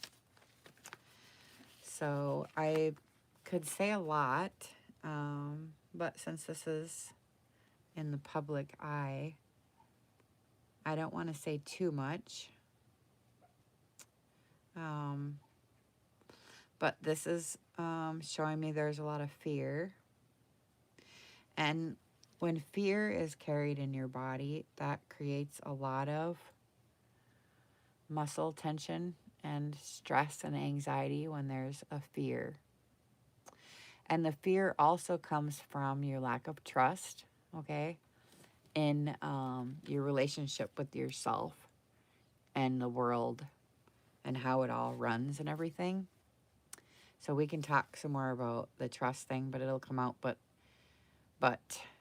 your fear will dissipate once you... I need some water. Once you own the past. Okay, yeah.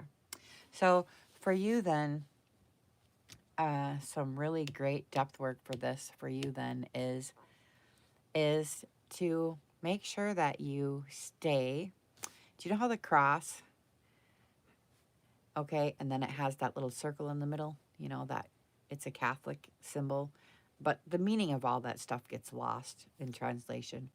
But the internal battle, right? So where you want to go is, here's the linear world, and here's the other realms, and where you want to stay is right here, right right here where they just meet. You know what I'm saying? And that's your spot of enlightenment where they laid the head of Jesus was on the cross. That's kind of what it means, where you kind of have to step out of the world and step out of your past and don't get lost here either, and you just kind of stay, yep, right here, right now. And the more that you can let go of the past, let go of the future, and know and understand that time is just a human concept, so we can make an appointment. It's not even real. So you can let go of time. There's so many things that you can let go of to dissipate your anxiety around things. And the past is something that really, really, really follows you if you're not able to kind of have a clean slate. So you really need to watch your line of thinking, because if you're bringing the past into every moment, then you're not really living fully and enjoying fully what's happening right now, what's unfolding right now, because you're always have this cloud of the past of things. So your work is going to be making sure that if you can do it every day when you wake up, to make sure that part of your practice is leaving all of that. And there's some really good books about living in the unknown and, fear of the known. I can link some books here later. But anyway, it's very profound. It's a little book by Krishna, the little book. I can't even think of the name of it right now. But anyway, it popped up. So I'll get it to you. I'll post it or something. But anyways, so, and always know and understand that just because something happened like this in the past doesn't mean it's going to happen like that now or in the future. You always have to leave an opening for something new, or the past is all you're ever going to experience, you know? So just because you went out, say, and got stung today while you were out walking doesn't mean that that's going to happen tomorrow. But you can gain this fear, and it just perpetuates itself that, oh, now I can't go outside because I'm going to get stung every time. You see? So it's, you got to watch yourself where your mind is. Oh, and the shower. Do you got to think about showers? Why am I getting a shower? Unless it's that you need to shower. Consciously shower, I mean. Not meaning you're stinky. Consciously shower. Meaning, okay, here's back to the elementals and the nature thing. Okay? I don't know if showers are a thing for you, but okay, so water is a hidden elemental that people don't make a relationship with. And water falling down on your body really does so many different things from you, even if it's just a shower with tap water, but you can do it more consciously if you would like.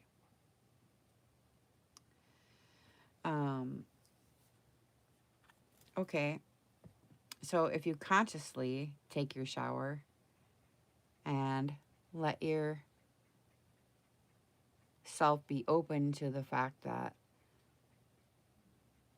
the water is helping you release stuff, and actually you can visuals in your brain really help yourself cleanse, and water is a really good way of doing it. So if you take your showers in the morning or in the evening, that's fine. Just visually do it in your head as well, and know that the showers are helping you. Oh, thanks, Terry.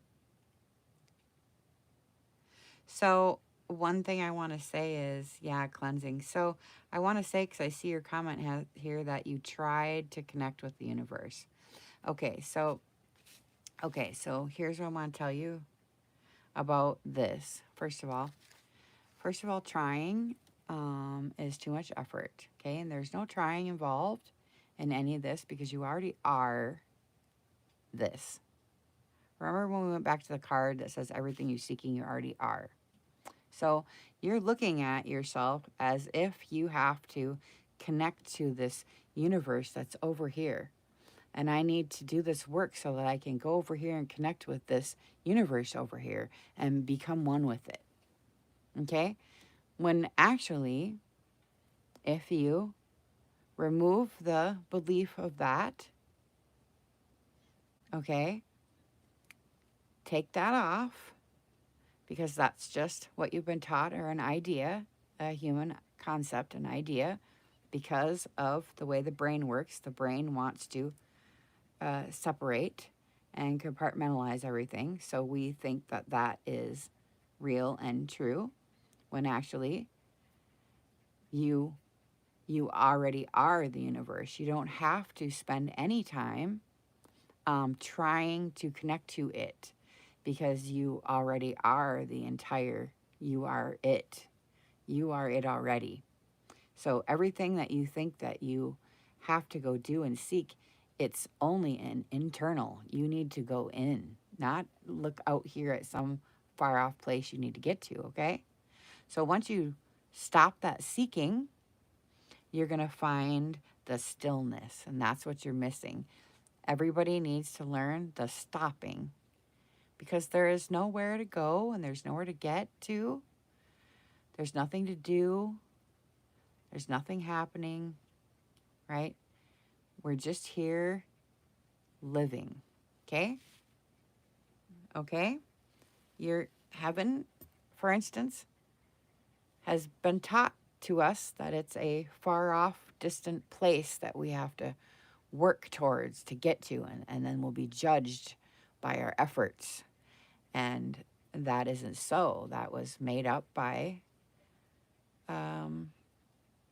someone who is interpreting through their human mind, right? And their idea of God. And it just isn't so. The universe doesn't, that it just doesn't mix with universal law. It's just not the way it is. You already are everything that you wish you were. Your eyes are just covered. Okay? Okay, otherwise I can go on and on. Okay, got it. Okay, so the next card is going to be in the position of your community and the people around you, real close by, okay? Ace of Swords, nice. Ace of Swords is kind of good. Didn't we have this in the last one too? You got another sword card. That's neat. You got wand, and then sword. That's cool. Okay, and I love the Ace of Swords because it's always cuts right through the crap, doesn't it? That's what that is. See how it's cutting through the crap? So, it's a powerful clarity card. So, at the root of the swords, the ace brings a great deal of raw power and energy. So now remember, this is talking about your community and the people around you. A sword cuts through a web of scaffolding. See it? I know you had the ace too, Amanda. So let's see what it says. A sword cuts through a web of scaffolding, holding up all the cloudy pieces of our identity. Oh, I love this. Perceptions, just like we talked about, identity is another big deal. We got to talk about that. It's coming up big time. Okay, perceptions, conversations, facts, dreams, and ideas. The Ace of Swords cuts through all that. Man, maybe I'm the Ace of Swords right now. Yeah, you had wands, Amanda. It was different than this. I thought it was the sword. But it wasn't. You had a wand. And I thought it was the sword. Because remember I said that? It cuts through the crap. But it wasn't. Yours was the wand. This is the one I thought it was. Well, I'm a little bit ditzy, you know. But we read it. I read it anyways, whether I was right with the word or not. Okay. So when the Ace of Swords appears in your reading, it means that a rare opportunity for clarity is near. It will cut through all these subjective realities, revealing truth and insight in a new approach for which you have been waiting for. So pay close attention to your words and your thoughts right now. Knowledge does give you power, but without a little bit of reflection, it can quickly turn into delusion. And the delusions are your thoughts, thinking, okay, always get you into trouble. Thinking usually is, well, it's the biggest evil there is, because it's never true. Nothing is ever what we think. So this is talking about your community. So this is actually pretty cool.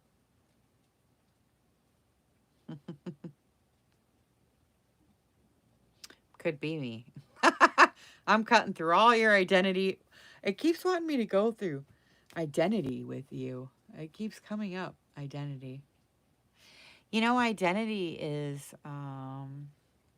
people that go through identity crises, you know, or people that are like, boy, I want to say some words right now, but I'm not sure if I would be invading your personal space right here in public or... Okay, let's see if I can't put it in a way that is okay.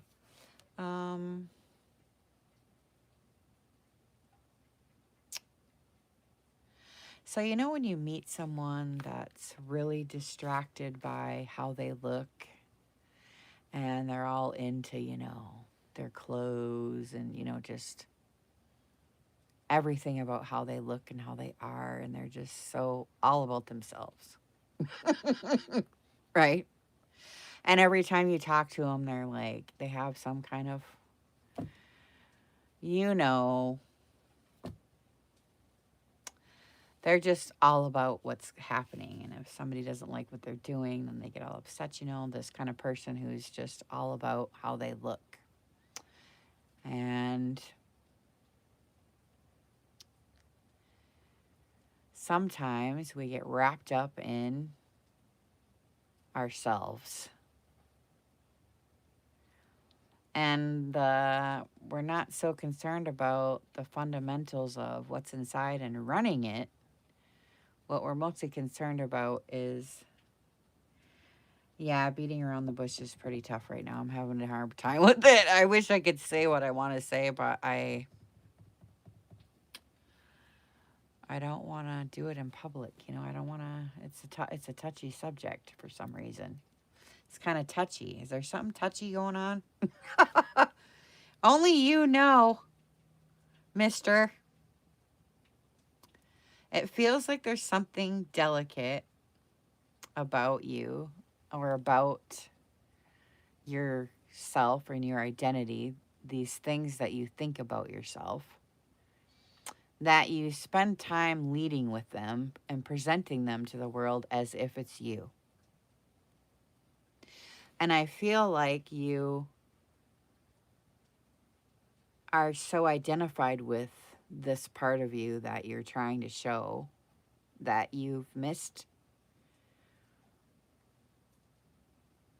the true sense of who you are, I guess. You know, you're not your body, your thoughts, what you wear. You're not your sexual preference. You're not your ideas about your education. You're not any of that stuff. That's not you, any of that.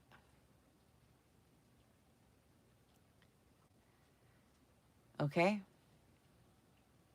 You got to go deeper than that. And it gets back to all that stillness that we were talking about. Okay? You got to get back to dropping all that stuff. Because usually your identity and the mask that you show to other people is mostly what you feel is acceptable and is going to protect you from pain. So most things that we show in our personality is just things that we've picked up along the way that seem to work. We do what works in the world that we've made. So don't get too attached, because you can change anytime. You could just change everything. And in one decision. And some people say, oh, it's a process.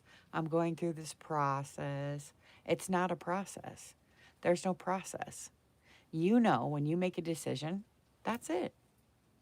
And you could do the same with with everything. But especially with yourself. If there's things you don't like about yourself, just don't do it anymore. And you have that prerogative, right? Okay, so let's go to the next one, because I can go on and on with it.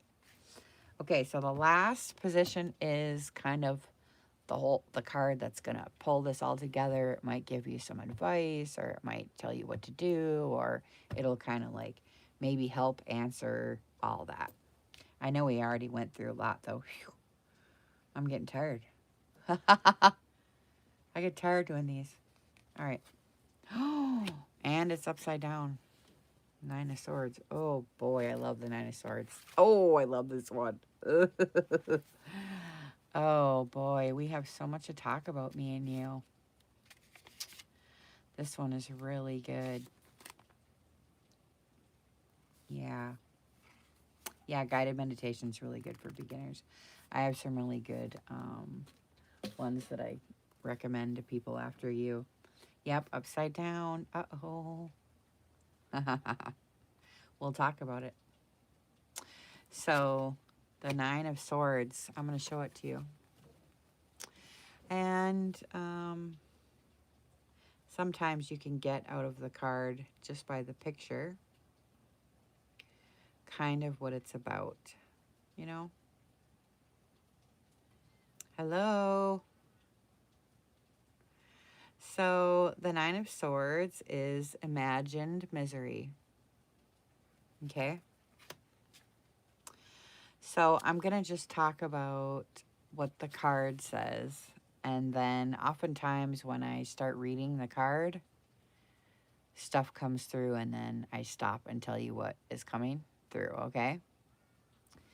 So right now I already can tell the imagined misery is still this connection you have with the past. And you need to spend some more time, like we said earlier, letting go of the past, because most of what you're doing, you're bringing into right now, and it's just in your head. It's just you trying to protect yourself from more hurt and pain. And if you let some of that go, you're going to feel so much better, because... No, not collective. I'm reading somebody here. We're going to do a collective one, though, in a minute here. Okay, so let me tell you the story of the card, okay? A man wakes from the nightmare, still caught in the shadows of his anxiety. His fears and concern and regrets point sharply at him like sinister foes. So this is everything that you got: fear, concern, regret, guilt, pain. You see all that stuff? Okay. So his thoughts have piled up high, right? And his sleep is steeped in worry and doubt. And he's creating a very intimate brand of misery. Okay? He can feel the darkness closing in, feels backed in a corner. So the Nine of Swords really challenges you to sift out what is imaginary and what's actually going on. Okay? So you really need to make sure, like we were just already saying all this stuff, your peace of mind really depends on where your thinking lies. And you have to realize that what you think isn't real. It's just a thought. It's imaginary. So I'm going to give you an example, okay? So what happens is I'm going to give you an example of, say, I'll do a husband and wife. So the husband did this little thing last night over dinner that the wife didn't appreciate, and she spends the entire day thinking about it and going it over and over and in her mind about it. And what was this little thing that he did at dinner, say it was, he didn't say how good it was, just this little thing that she then took personal and then thought about it, and then the thoughts created more thoughts, and that created more thoughts, and then after a thought, then the feeling and emotion comes. So then she's angry and she's upset and she's disappointed, and after all that work I did in making this dinner, he didn't even say thank you, or he didn't say it was good, and blah blah blah blah blah blah blah. See how the story goes. So then she's filled with this all day long. And then finally, when the husband comes home at the end of the day, she's mad as hell. And he doesn't even know why. So she's bringing yesterday's dinner into today. Do you see? And then she's harboring all these feelings and emotions about it that she thinks are real because she feels them. So just because you feel something, it doesn't mean anything. It's only the attachment that we have, the meaning that we're trying to put on it, that makes you suffer. And anytime that there's any suffering, then you realize, oh, my way of thinking is askew because there isn't any suffering. Okay? Yep, and then you're in the loop, right? The thoughts and then the emotion, and another thought and another emotion, another thought and another emotion. So your practice is to, I want to say stop the thinking, but you can't stop the thinking. You can, once you practice it long enough, you've stopped and you really learn how to slow down, okay? But the thing that you need to realize first off is it's just a thought. And you're putting too much importance on the thought. The thought doesn't mean anything. It's just a thought, and you have tons of them. Crazy ones. Ludicrous sometimes. We think all kinds of things that we would never actually do. So see, the mind constantly runs even in your sleep. Okay? So you can't really go by what it's doing. It's just doing what it constantly does. It's like a hammer that would just keep hammering. Okay, that's not an effective tool. When you're done hammering, you put it down. The brain is the same, only you just have to practice it. We've been taught to constantly be doing and thinking, and that makes us useful and relevant, and it isn't so. The only wisdom you ever get from yourself is when you're still and you're quiet and you've stopped and you listen without anything else in your way. Okay? And then I usually pull a couple unicorn cards, which usually coincide with what goes on. And sometimes, God, I've been saying this today and it hasn't happened at any time. Yes, the delusions of your mind always is the battle. It's never about them. It's never about that out there. It's always about your perception. It's always about you. And a lot of times we always want to point the finger. Yeah, but they did this. And yeah, but they did that. And yeah, but this is happening. And that's happening. And you can sure as heck go try and fix it. But you know, after living how many years you've been living, that going and fixing this, well, then the loose end only comes over here. Oh, and another one pops up over there. Oh, and then another one pops over here. There's always a reason for something to go wrong. There's always a reason to be dissatisfied with the day or of the outcome. You know, there's always something. Yeah, victim behavior. That's right. So you always have to watch yourself and take yourself out of those kind of scenarios. Every time you feel yourself being victimized, it's your way of thinking. And it's the same way with your body. Yep. All right. Yeah, because then it just creates a fight, and then you become an enemy of yourself. When you try to control your brain, you can't. You just make friends with it, and you let the thoughts come and go. Especially if you have anxiety, you just, oh, here it comes. Oh, there it goes. You know. Oh, here comes another thought. Oh boy, you know. And sometimes they bring intense emotions, especially if it's, you know, anger or whatever. But you know, if you just sit with it and allow it to be there, you don't try to change anything or fix it, then there it goes. So you can't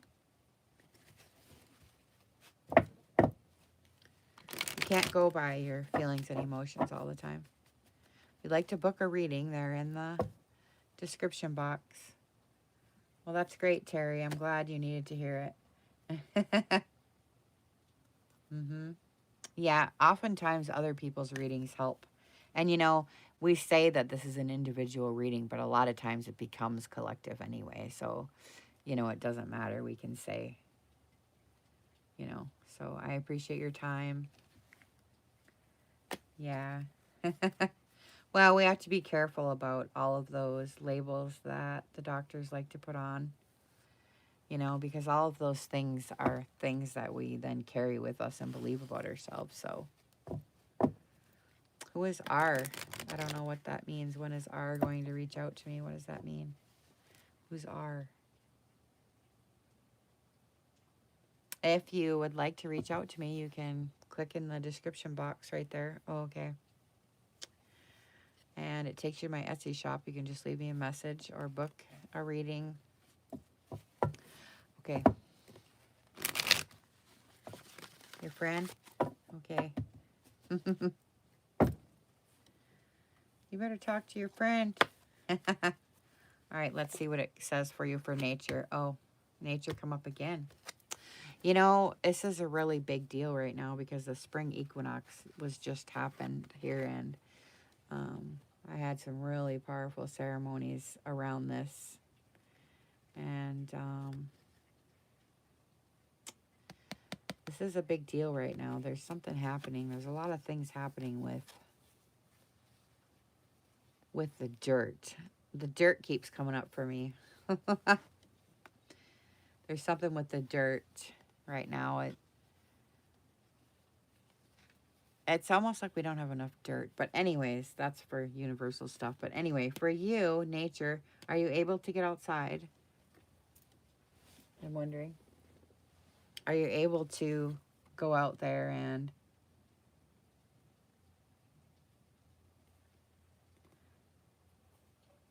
really feel what the nature is, especially nature has a way of showing us how to be without effort.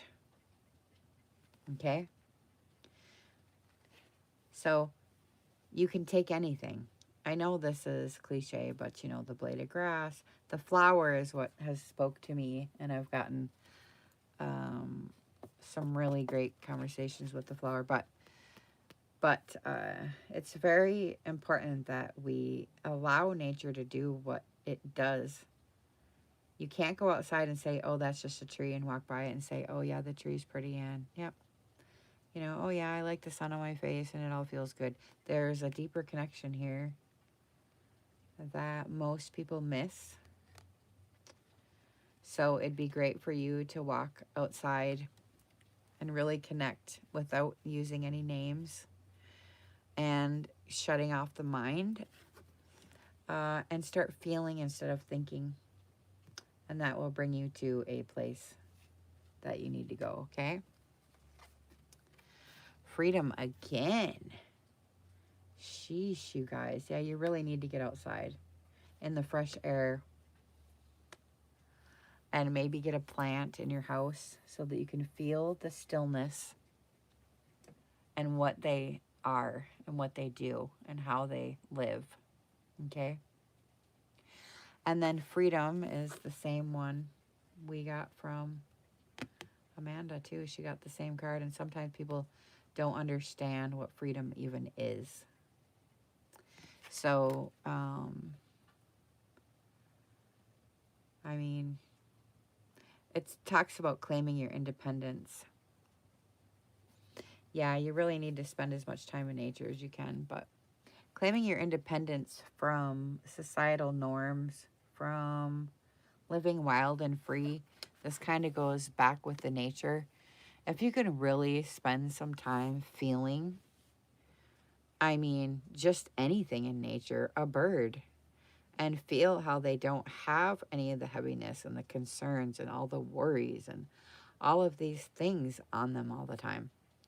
They just go out and they live and they trust that it's going to rain today and I will have some water. I'm going to find something to eat. And, you know, they live in the moment. So finding your freedom is about making decisions that cut you free from the exhausting societal traps that they've told us are real and aren't. Okay, one more. Ooh, innocence. That all goes back to the nature. Oh, this is really good. Innocence is the best thing if you can spend some time feeling that, like I have my new puppy. And getting back to the playfulness and getting back to just your nature of being is, you know, they say the inner child work, but it's not really about trying to work your inner child. It's about taking off the layers of the world that have made you think that your life is only work and responsibilities and these rules and regulations. And it's really nice to be able to spend some time without having the constraints of the Western world on you. And if you go in other countries, like even just in dance and song, you can tell that a lot of times they don't have any of that. Like we all dance in a certain way so that we look good and we're sexually pleasing or whatever. But if you go to different countries or whatever, they really let loose and just shake and move their bodies in different ways than we would ever imagine because we're too worried about how we look, right? And our appeal. So take some time to do some things that are just for play, just for fun, and get back to the feeling of living in a world of wonder. Because you think you have it all figured out and you don't. You think you know what things are about and you don't.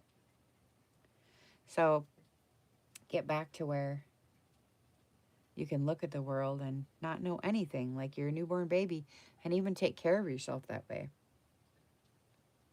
You know, not knowing. Living in the unknown is always better than living in what we think we know because we create our own realities. So, so that was nice, this whole thing. Boy, you had a thick reading about, you had a thick reading about how you think, didn't you? Holy buckets. That was a big deal. All right, should we do one more? I actually need a little break. I need to get some water, and I have to go tinkle so we can see who's up. Oh, thanks, Donna. I'll be glad to speak with you. I can't wait for our time together. I'll reach out to you and we can set up a time. Okay? You're welcome, Vicki. And I'll set up a time to talk to you, Donna. Linda, I didn't know if you were still here or not. You didn't answer me. Otherwise, I would have read you. But, well, I usually do the crafting. Yes, I'm a big crafter, and I've been making these envelopes that are so cool. Sheet music with parchment paper and another sheet music. And then I make these cool envelopes. All right, so if you would like to stay... No, Donna booked a session with me, so we're going to do ours in private. If people are going, you know, private's way better. Yeah, private's way better. Well, we could do a collective too, but otherwise. Anyways, I need to go take a break. But you could always book an appointment or call me later. I see that. You're obsessed with this guy. I don't know. Obviously, he doesn't want to talk to you, so I would say I wouldn't worry about it so much. You got to wait for the opening. If it's not there, then it's not there. You're welcome, Amanda. Ooh, 11:11. Nice. We should stop there. Well, you can book it, Vicki. The link is there. I appreciate it, you guys. All right, so I think I'm gonna go take my break. Yeah, we have a lot to discuss. Always a lot to discuss. One card? Sure. One card. I don't know out of which deck. Maybe I should have gave it to you out of the unicorns. I was shuffling the unicorns. This one might not work so great with one deck.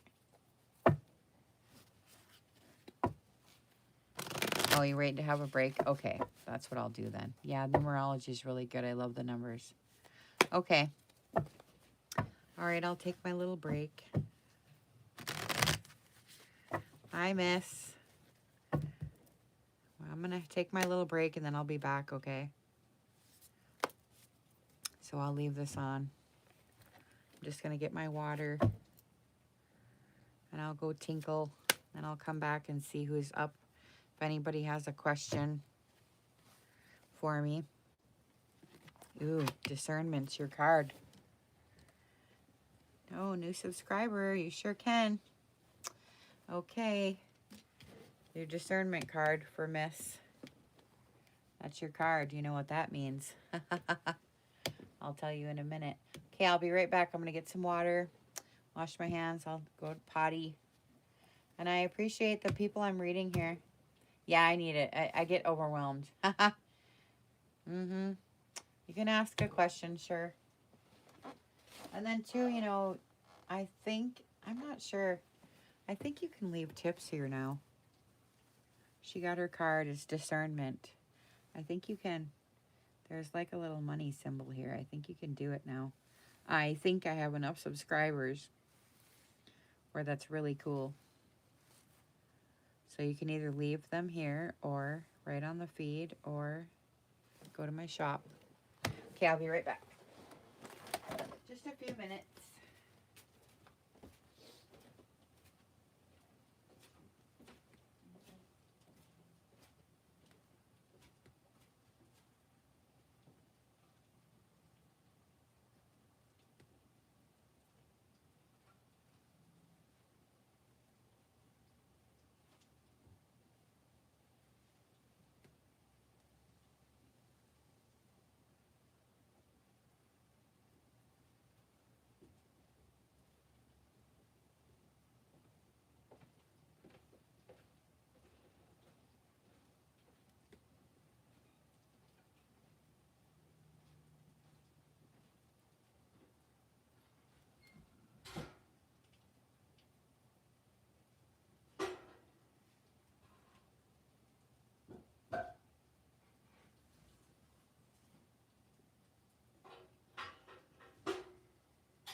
right.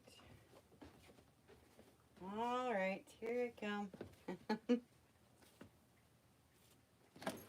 Oh, I brought some rosemary. Oops.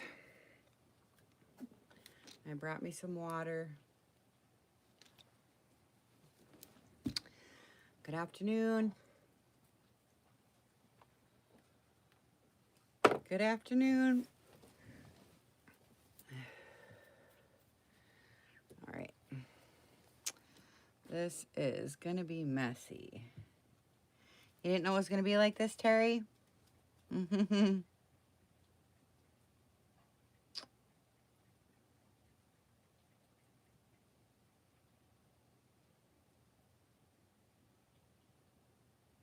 Oh, cool, Terry. Okay, Donna. The discernment, how does it have to do with it? Well, discernment is about keeping things to yourself. And you sure can. You sure can. You can book a reading in my shop there in the description box, or we can do one here if you leave your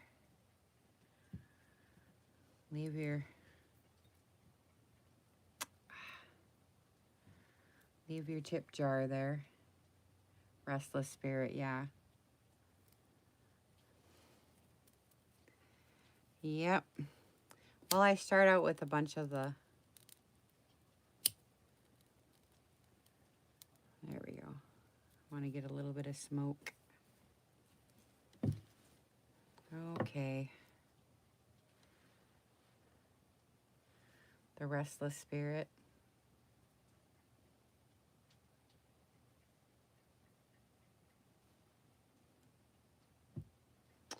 Well, discernment is also about everything isn't what it seems either.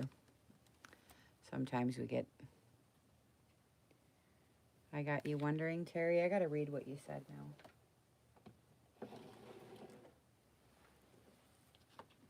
I got to read what you said now, but it feels like something happened on your birthday. I got to read what you said.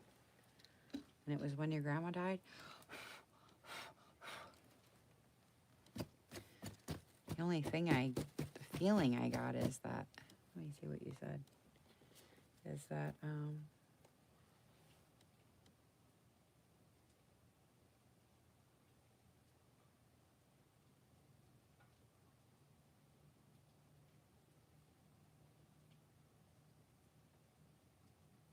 trying to read. Okay.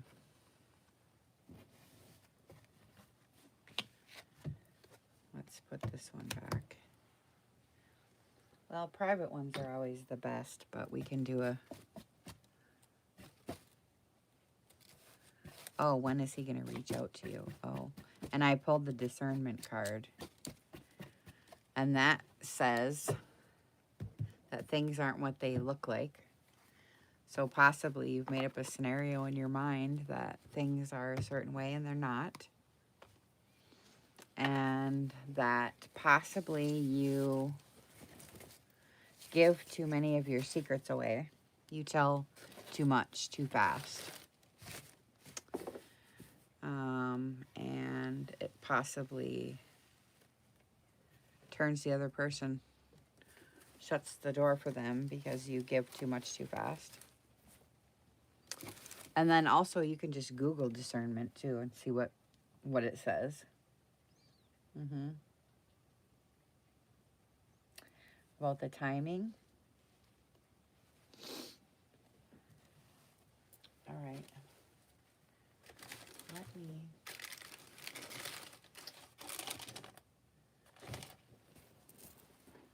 Well, timing is interesting. Let's see. I'm looking for my lip gloss. My lips are so chapped. I was wondering if Linda was still here. Because I read Amanda and Terry.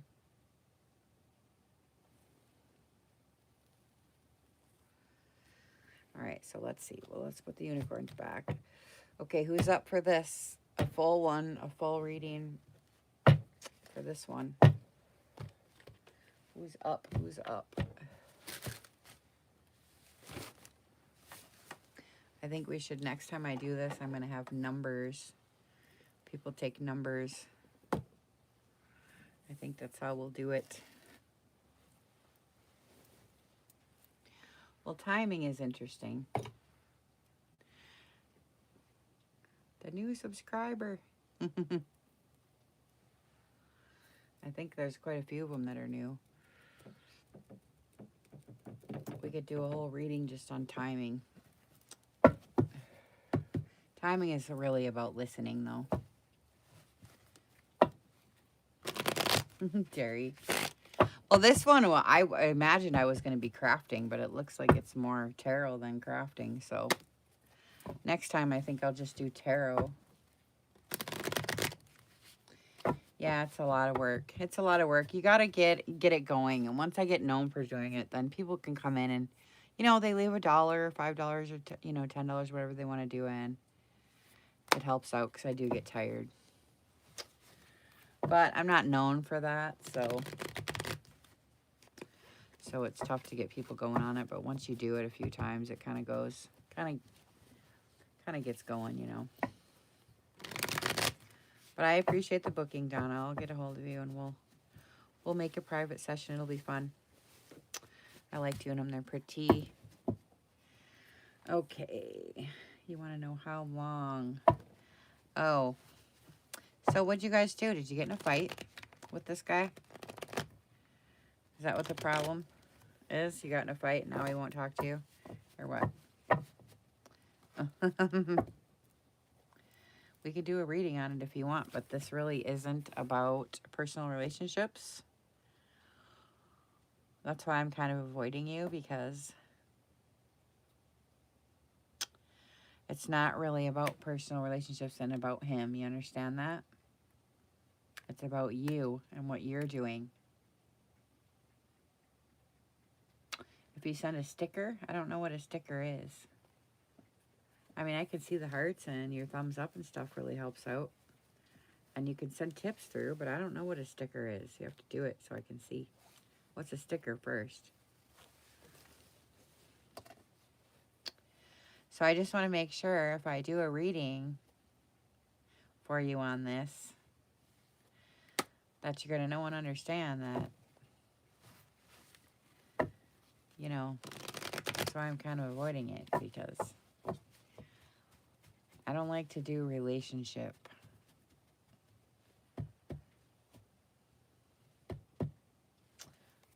Would you have a question? How do you say, is it Artie? I'm not very good at names. Artie? Well, it's just the relationship ones are tough because... Thank you, Amanda. Oh yeah, I'll get it. Oh, I see. Oh, those are cute. Those are cute. So you send a little sticker and then it's like a little tip or something? Oh, that's cute. Yeah, any money that comes through, I do get because I'm all hooked up, you know, for that. Oh, that's adorable. Thank you. All right, so you have to have a question then. A question that you have to pose. Is it Artie? Artie? Artie? You have to have something that weighs on you, that you want some direction and you want some help with. You don't have to tell us the question, but it's funner if you do, but you don't have to. You can keep it as private as you want. And I can usually feel if you're private or not. The more open you are, the better. So that I can get a feeling and a sense of. Because I'm actually feeling you. And then I open up so that I can receive any other feelings. Sometimes I get visuals, but mostly it's a feeling. So it's a tip. That's so cute, Amanda. Thank you. Thank you. That's cute. So if you have a question, Artie, Miss Artie. Pose your question and always try to make your question as a how instead of a why. The universe doesn't really respond to why because you get lost in the whys then, and it becomes a storyline of you. And when you get lost in the storyline of you, then you'll be lost there forever. So we always ask how rather than why if you have one of those type of questions. Is she here? If she's not here, then I better go to somebody else. I don't know why the messages are getting retracted. Either they're too close together. Sometimes if you talk too much, they boot you out.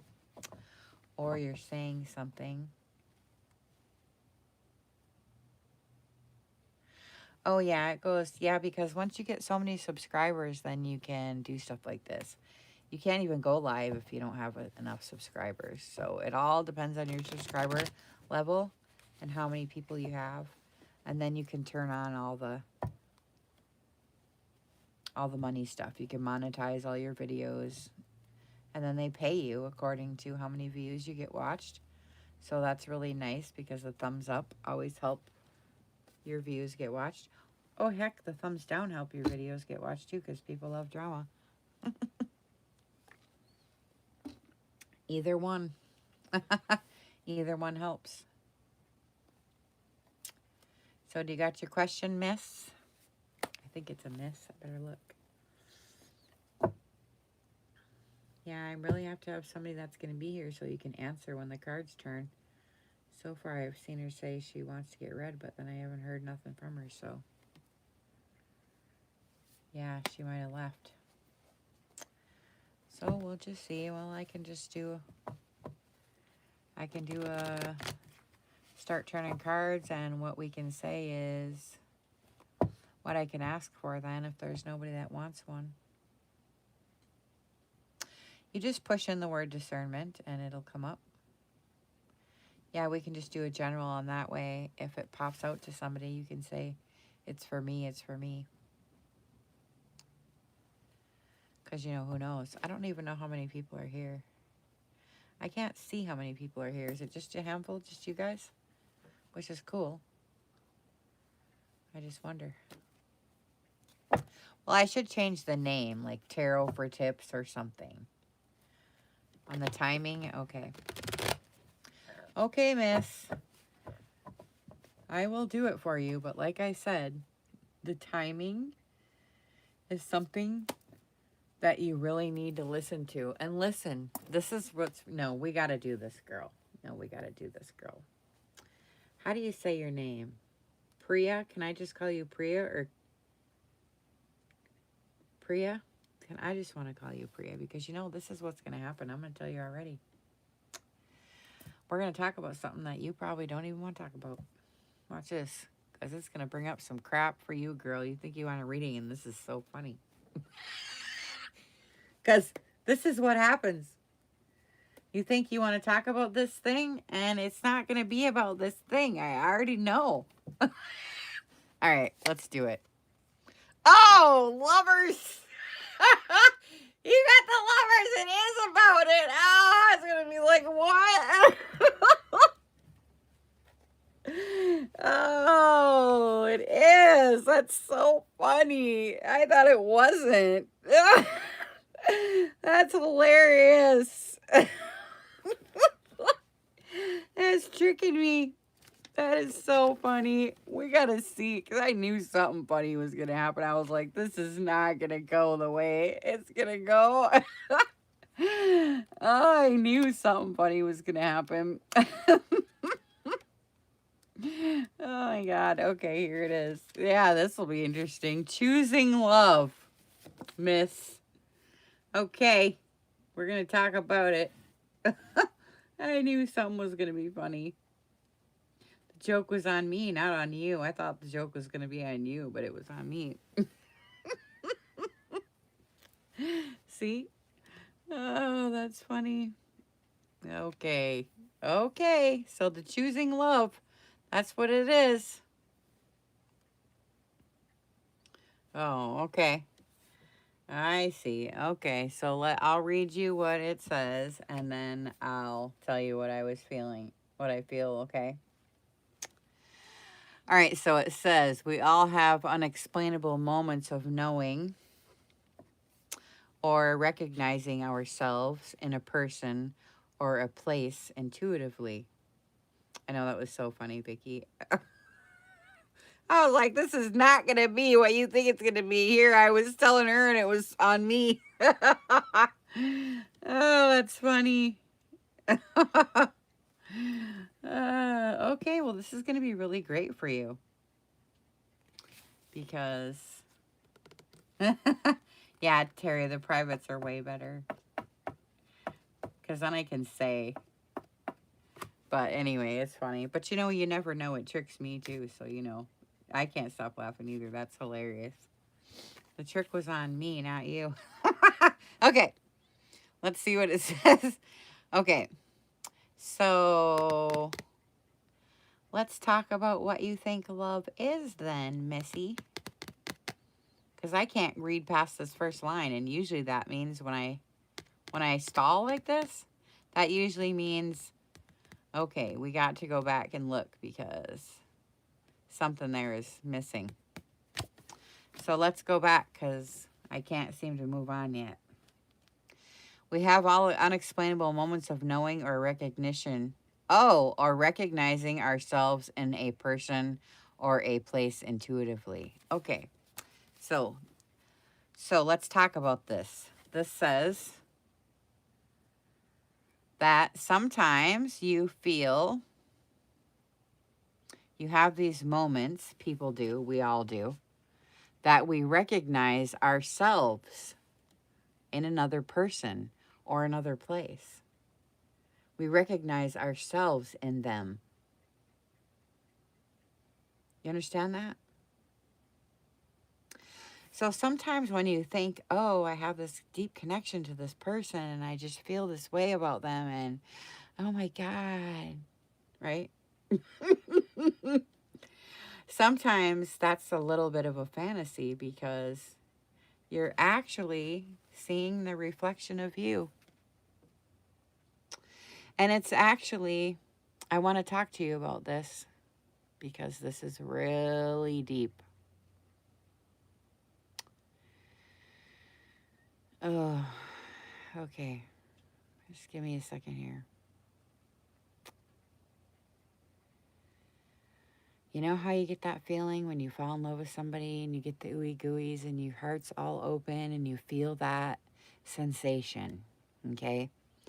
And we spend our lifetime looking for the one that's going to make me feel this way, okay? And we keep running to the man or the person, the woman that's going to make me feel that. And then, and then when that is gone, then we think, oh, well, I want that, and I don't have that now, so I'm going to break up with this one and go with this one because I feel that when I'm with this one now. And then you're like that for a while, and then you're going along, and all of a sudden, then that doesn't have that again. Well, then what do? I keep going on to the next one so I feel this. Have you been through this yet? Okay? And then you keep looking, and then you feel, well, I'm never going to find the one that's going to keep me feeling like that all the time. How come that feeling always goes away, right? Why does that keep happening? Do you know why? You tell me why. You can feel why?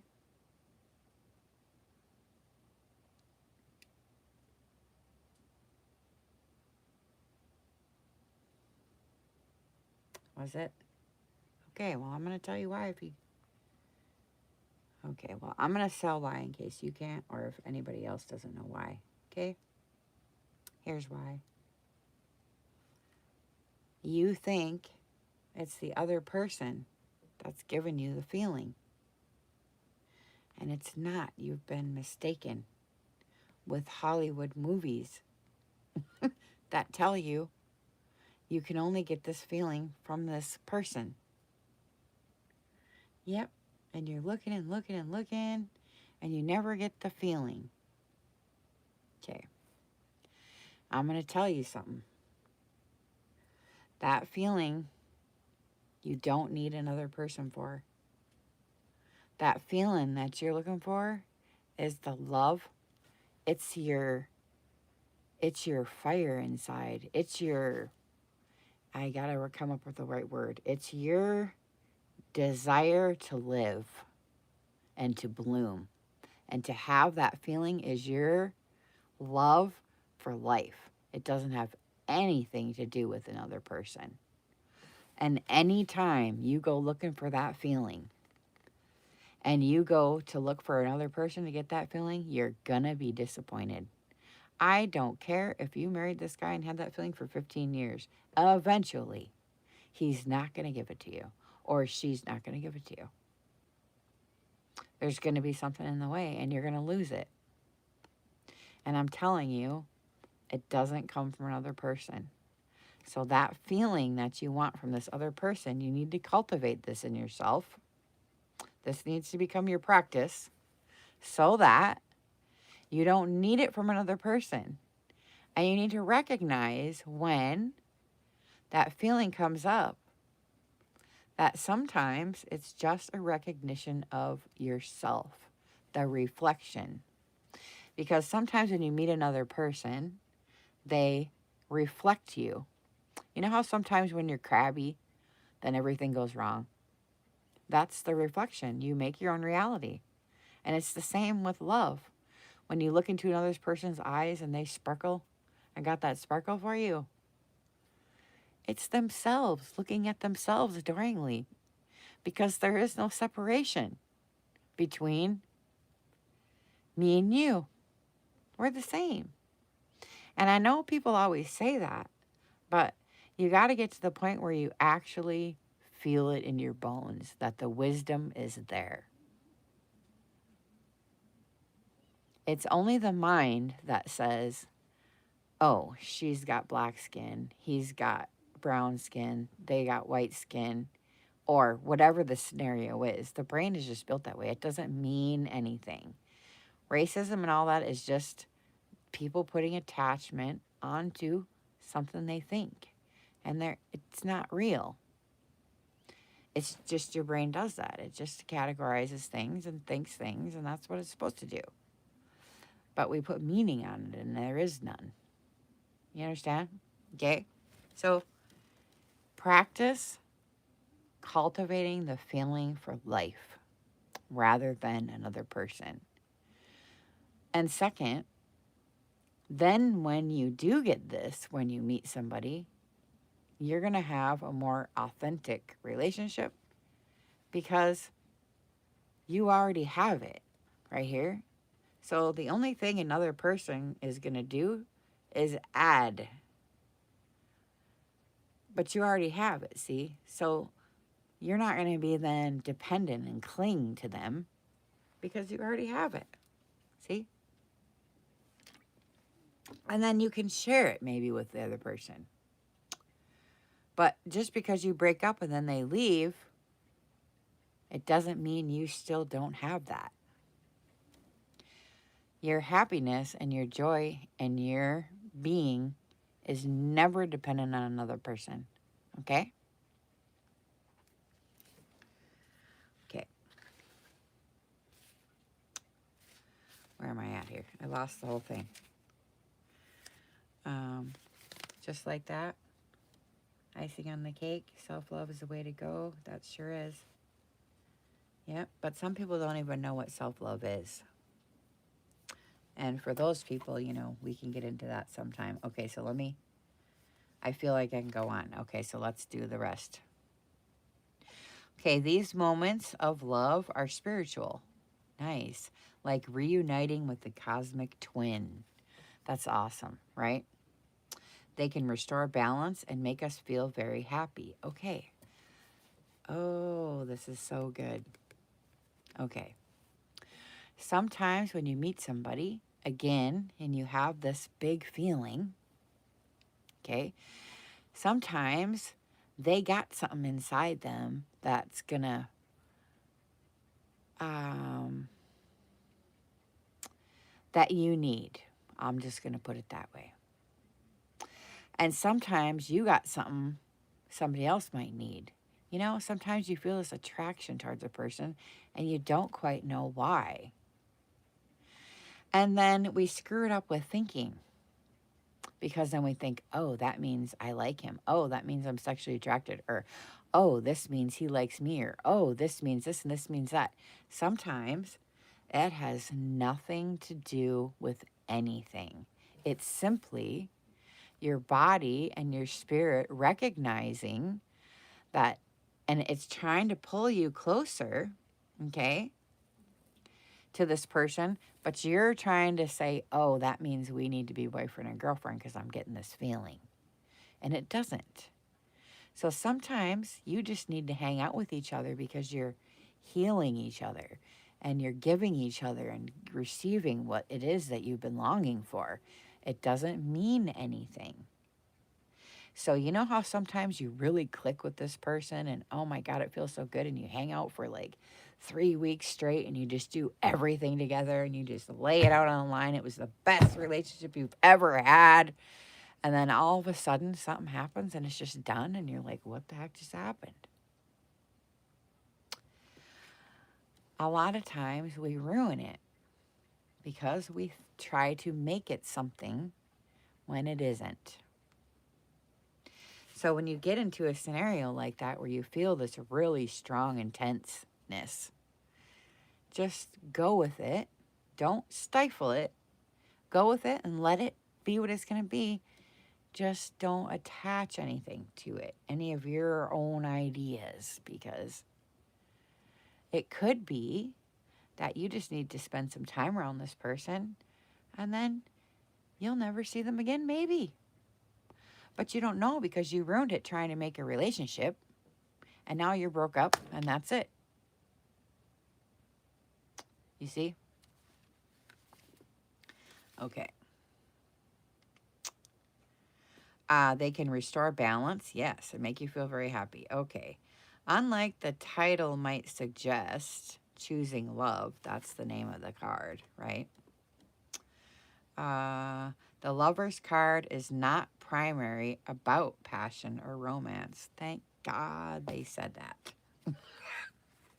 I was telling you, right, before the card, I didn't want you to, I hate relationship things, but this, I'm so glad this came up for you. Okay. So it says, love is not always convenient, easy, or painless, but the possibilities that arise from saying yes can bring a lifelong joy in many areas. Okay? So, saying yes to life in general, this is, I'm so glad that it said this. Man, it's following me right up. I love this deck. This deck and me are like the best friends. I'm telling you, it's thick with me in this deck. It's the best readings with this deck, I'm telling you. Okay, anyway, yes. Okay. If you find yourself during the day, now this doesn't have anything to do with lovers, but it is a choice, love, choosing, saying yes, okay? But I want to tell you, it isn't about saying yes to being in love with someone else. The yes comes from the day-to-day life, in the mundane of things that you have to do all day long. Are you saying no constantly to everything you're doing? Right? Are you saying no when you have to go fix your car and you're stuck in traffic and your bills are whatever, da da da? You get it? Are you saying no when things don't go right and, you know, you get a flat tire and you gain 10 pounds and, right? Are you saying things to yourself when the outside world does things that go wrong? Are you saying no? Because if you are, that means you're spending all that time. Do you know the universe responds and your body responds to what you're saying and what you're thinking and what you think you know? So if you're constantly saying no to life, how are you going to feel? energetically and spiritually and physically, emotionally. Seriously, think about it. So most people say no most of the day. So you have to really watch because you want most of your day to be a yes. That's what you want. Even in the face of trauma, you can still say yes because there's always a gift, right? But even in the mundane things, you got to be able to have a yes, which leaves you with a sort of openness, right, for things to happen. But if you're always saying no, and then something comes along and you've got this no attitude, well, it's just going to leave because you have no room for anything, right? Okay. How's that for your first card? I guess we could finish what it says. Okay, let's talk about this. This is cool. This is such a good card for you. I love it. All right, where are we at here?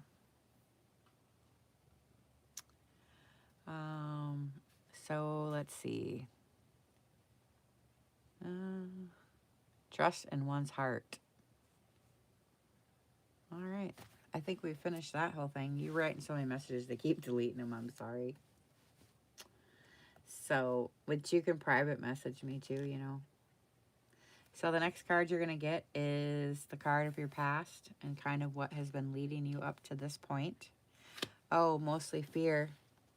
No, it's okay. I'm totally cool with your messages. I love it because it helps. Your openness helps, but YouTube cuts it off, so it isn't me doing it. Anyway, the Eight of Swords tells me that you've had the fear. The fear keeps coming up. You know, there is an epidemic of fear, I realize. Let me find it. What is this? 8.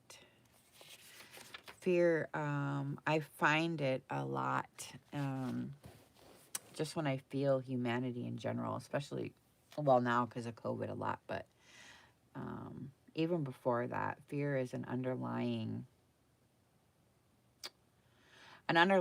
thing that people carry with them. Even myself, I've been working still with my body and my muscles to release the fear. And, you know, it's a practice. But this tells me that you've had a lot of fear and you have a lot of fear in your past. So maybe that kind of blocks you from this, right? From all those things that we talked about. So I want to talk to you about fear for a minute before I even read you the card, okay? Are you going to tell me if you have a lot of fear? A lot of people have a lot of fear. So, like, don't be... I know we're doing this publicly and it's tough to do, but fear is something that a lot of people carry, so it's fine. But, yeah. Okay. All right, so fear is what's getting in the way of this. So you don't have any room for this because you got too much of this. So this is your past. Okay. So I want to talk to you about fear for a minute because I want you to understand what it is before we even read the card and what it says. Yeah, rejection is a big thing. Yep. Yeah, rejection is a big thing. There's a lot to say about that, but I want you to hone in on just the fear for just a second. And I want you to feel what fear actually is, okay? So let's explore it just for a second. So when fear comes, when fear fills you, there's either a danger, you feel fear because there's a danger, right? Or it comes when, yeah, so your broken heart. So you're afraid, right, of feeling that again. So you want to protect yourself and all those things. Okay, so fear is actually a response or reaction to, well, in your case, your past, right? So first of all, know that then it's just a reaction. When you're afraid, it's just a reaction, and then you want to go close up, right? And then you're looking to this guy to give you some kind of clue, and you want him to communicate, and he's not communicating. He's what you're saying there on the feed. I seen that part. Okay, so you're looking to him to give you the answer because you're too scared, right? All right. So, what I want you to get from this is that your fear is a reaction. Okay, fear is always just a reaction to the unknown. Okay, so the unknown is another whole subject, but I just want to tell you at this point right now where you're at is the unknown is actually a better spot than the known. Because what you've known so far has been heartbreak and you this and this, all this that you've had in your past, right? That's all you've known so far, right?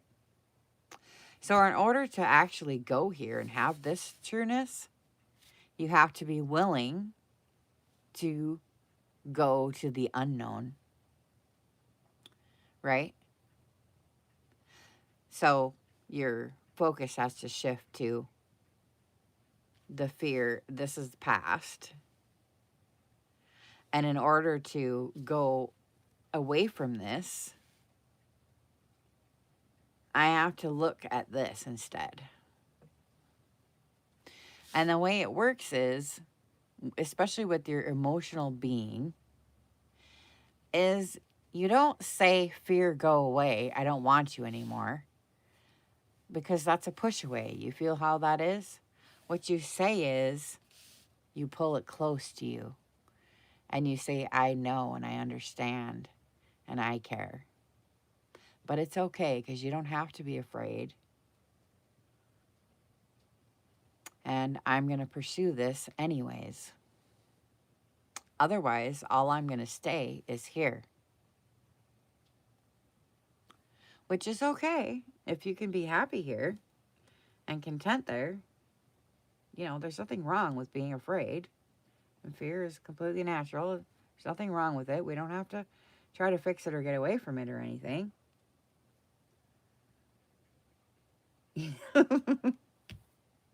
Yeah, the fear brings out a lot of behaviors. It really does. You know, you just need to just slow down and take care of yourself, and we'll just listen here. There's a lot to this. You know, you probably could use a few readings. Sometimes I do chakra readings where we go through. You feel like you have a lot of stuff. So we could do a few, you know what I mean? Yeah, we could do a lot of work just on fear. So, you know, when you get a reading and a lot of stuff comes up, there's a lot of things that we can do, but it takes sessions. And I don't, you know, and you have to book those because I don't do them all for free. It takes all day, you know. Sometimes I work with people and whatever. So anyways, I do work with people. I'm working with another lady right now. Well, I don't have to go into all that, but anyways. All right, so the next position is you and your, did I even read your fear card? Do we need to read it? Eight of Swords. Sometimes we really don't need to read the card. I just went through it all, but. So this talks about mentally trapped, self-doubt, seemingly impossible, but you're oblivious to your own blindness. So hopefully this is helping you see some things that you haven't seen before. It's kind of slapping you right now, ain't it? Oblivious to your own blindness. Eight of Swords reminds you that life brings you obstacles and adversity, but if you open your eyes, you recognize that your worst enemy is fear. The blindfold is transparent and the swords are illusionary. Boy, oh boy, oh boy, oh boy, girl. There's a lot of here. When focus shifts to reality, it is time to acknowledge it, feel the pain, show courage, and move on. You must move on. Nice. That's really good. Because like I was saying, you know, feel the pain. And that's what most people are always trying to run from it. And that's why I said, you don't push it away. And I don't want this. You bring it close in. And if it's a broken heart, oh, girl, listen, are you young? How old are you? Are you young? Because listen, a broken heart is the most beautiful thing that you could ever feel. And it's been taught to you that it's bad and it's wrong and, you know, like there's this negativity towards it. But I'm telling you, when you get older and you look back at yourself, your young self, when you were brokenhearted, you realize, oh, honey, I knew it. Listen. And I know your mom talks like this to you too, but I'm telling you, when you're older, you're going to look back on yourself right now and know how beautiful you are right now. You just don't see it right now. You know what I'm saying? You just don't. Hi, Josephine.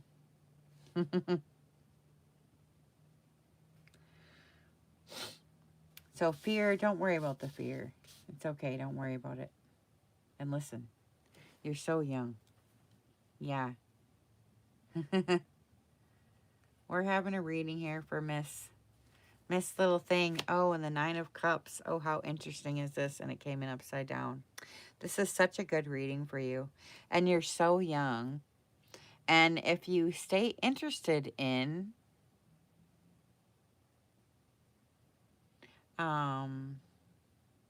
yeah, it's not so serious, is it, Terry? I know.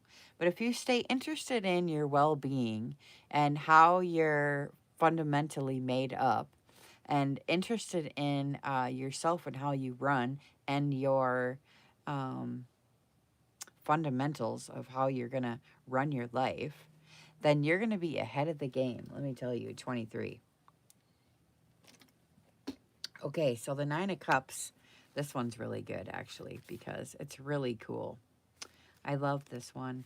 It's usually good, but yours came in upside down, so you got some more depth work. You're so young for this, but man, you asked for it, so this is good. We're doing it, girl. But you're so young and cute. Nine of Cups. You know, this is shared happiness. Look at all the cups he's got. And he's hanging on to one, like, and he's holding it. Look how happy he is. Look at, it's shared happiness. And this is your card. This is you and your role and your situation right now and in your life. This is you. So you must have lots of joy and happiness and lots of different avenues and ways of doing things, huh? Do you have lots of friends and lots of family? Maybe money? Or are you okay with all that scenario? Because then it feels like, I mean, you have so much abundance around you. Do you see your abundance? Do you know that you're abundant? Sometimes kids your age don't know they're abundant. I don't mean kid either. I don't mean it like that. But people your age sometimes don't see their abundance. But whatever it is you do, a way about you is a sharing kind of way about you. That no matter what you do have, you'll share. And people come to you because you do share, right? You're kind of just that type of a person. All right, so let me read what it says, and while I wait for you to respond to what I said, and some of your messages are getting deleted, so we'll just see if... Hello, South Africa. We're doing fine. We're doing fine. Nice. Okay. All right. So a man sits with 9 cups, inviting in anyone who wishes to share his joy and contentment. Often known as the wish card, the 9 of Cups is a moment of emotional fulfillment and satisfaction. A powerful card of giving and receiving as he reflects back on events and choices that brought him here, and he gives thanks. As the phases go, joy shared is happiness returned. You have been blessed, and now is the time to welcome others to the table for an abundant feast. Okay. But here's something that it came in upside down. Okay? So here's where you might be getting confused, and I can't tell because your messages keep getting deleted, but I want to tell you, I want to talk to you about something. And this would better be read in a private. So if you need a private session, go ahead and book one. And I appreciate tips on here too. Thank you. But anyways, I'm going to talk about it out loud because that's what we're doing. But only you will know if this is touching on something or not, okay? And you're so young, so I just want to bring this up to you and just see how you feel about this, okay? So when this comes up upside down, that means there's a little bit of selfishness. There's a little bit of being snobby. Are you bougie? Are you a bougie girl? There's a little bit of superficiality, which means you're kind of staying on the surface of things and you're missing the depth. So there's a little bit of corruption there because you're kind of missing in certain areas the depth of things with this little bit of snobbiness and maybe a little bit of selfishness in there. Only you're going to know, and you don't have to answer or respond. But just not boozy. Bougie. Uptown. High maintenance. I figured you'd know the word bougie. It's the word from your generation. Let's see, what other word could I use?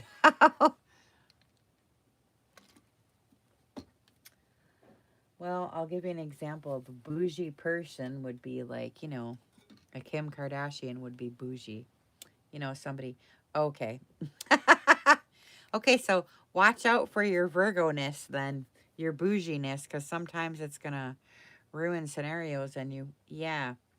So sometimes your snottiness, or if that's what you want to call it, is going to get in the way of your abundance and your ability to share with people. All right. So the next is your community and your immediate surroundings. Oh, Knight of Cups. Interesting. Interesting. Knight of Cups. I'm going to show you the card. Interesting. Girl. We got to talk. So this is the passionate idealism. So this is telling me that you're surrounded by people, places, and things that are full of ideals, especially around love and romance. Isn't that something, Linda? And she's self-indulgent, immature passion, a little moody. All right, so I'm going to tell you the story about this card, okay? Passionate idealism. So this is about your community or people, places, and things that are close to you, okay? Passionate idealism. And I'll tell you the story. and then I'll talk to you about it tomorrow, okay? So a young man sits dramatically in a fountain, caught somewhere between the innocence of childhood and the maturity of adulthood. Oh, boy. Oh. Well, this is about your community. It doesn't necessarily mean it's about you, but it could be about the guy you're talking about. I don't know how old he is, but anyways. Okay, lacking much real life experience, the Knight of Cups lives in his head and is passionately in love with his ideas and concepts, mistaking them for real life. Okay, so we've been talking about this all the way through, right? You really have to watch where you put your head, because sometimes the things you think aren't real, okay? A lot of it is just made up in your head because you watched this movie and this is how he's supposed to act, and if he does this, he loves me, and you got all these things you think are real, and most of it isn't. Right? Okay. So he has acquired some knowledge and he wants to share, but his need to impress and to be perceived as wise and poetic drives him to even more theatrics. So this is talking about your community. So this is so interesting. Okay, so intensely loyal to friends and family, he facilitates between emotions and his ideals collide with reality. Okay, so this card would I think people your age would probably get this card, or even younger. Because what happens is, you get to the teenage years and yeah. Yeah. Okay, so here's what happens. When you get the snotty teenagers, their reality is colliding with their emotions, and that's why they turn snotty. But then you keep believing that when you get older, and then you get jaded and you miss most of what's happening. Okay, so here's the deal. When an idea, yes, okay, I'm trying to put this delicately for you, okay? Yes, you have to make sure that what you are trying to live up to, a standard that you've set, is actually real, okay? And you can't make up a bunch of fuzzy feelings about someone when we talked about this earlier, when it could be simply they're going to be a really good friend, they're just a friend in passing, or some other scenario, right?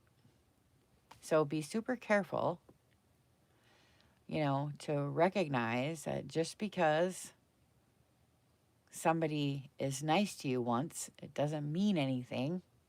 Or, just try not to attach meaning to things that people do, because you get confused, right?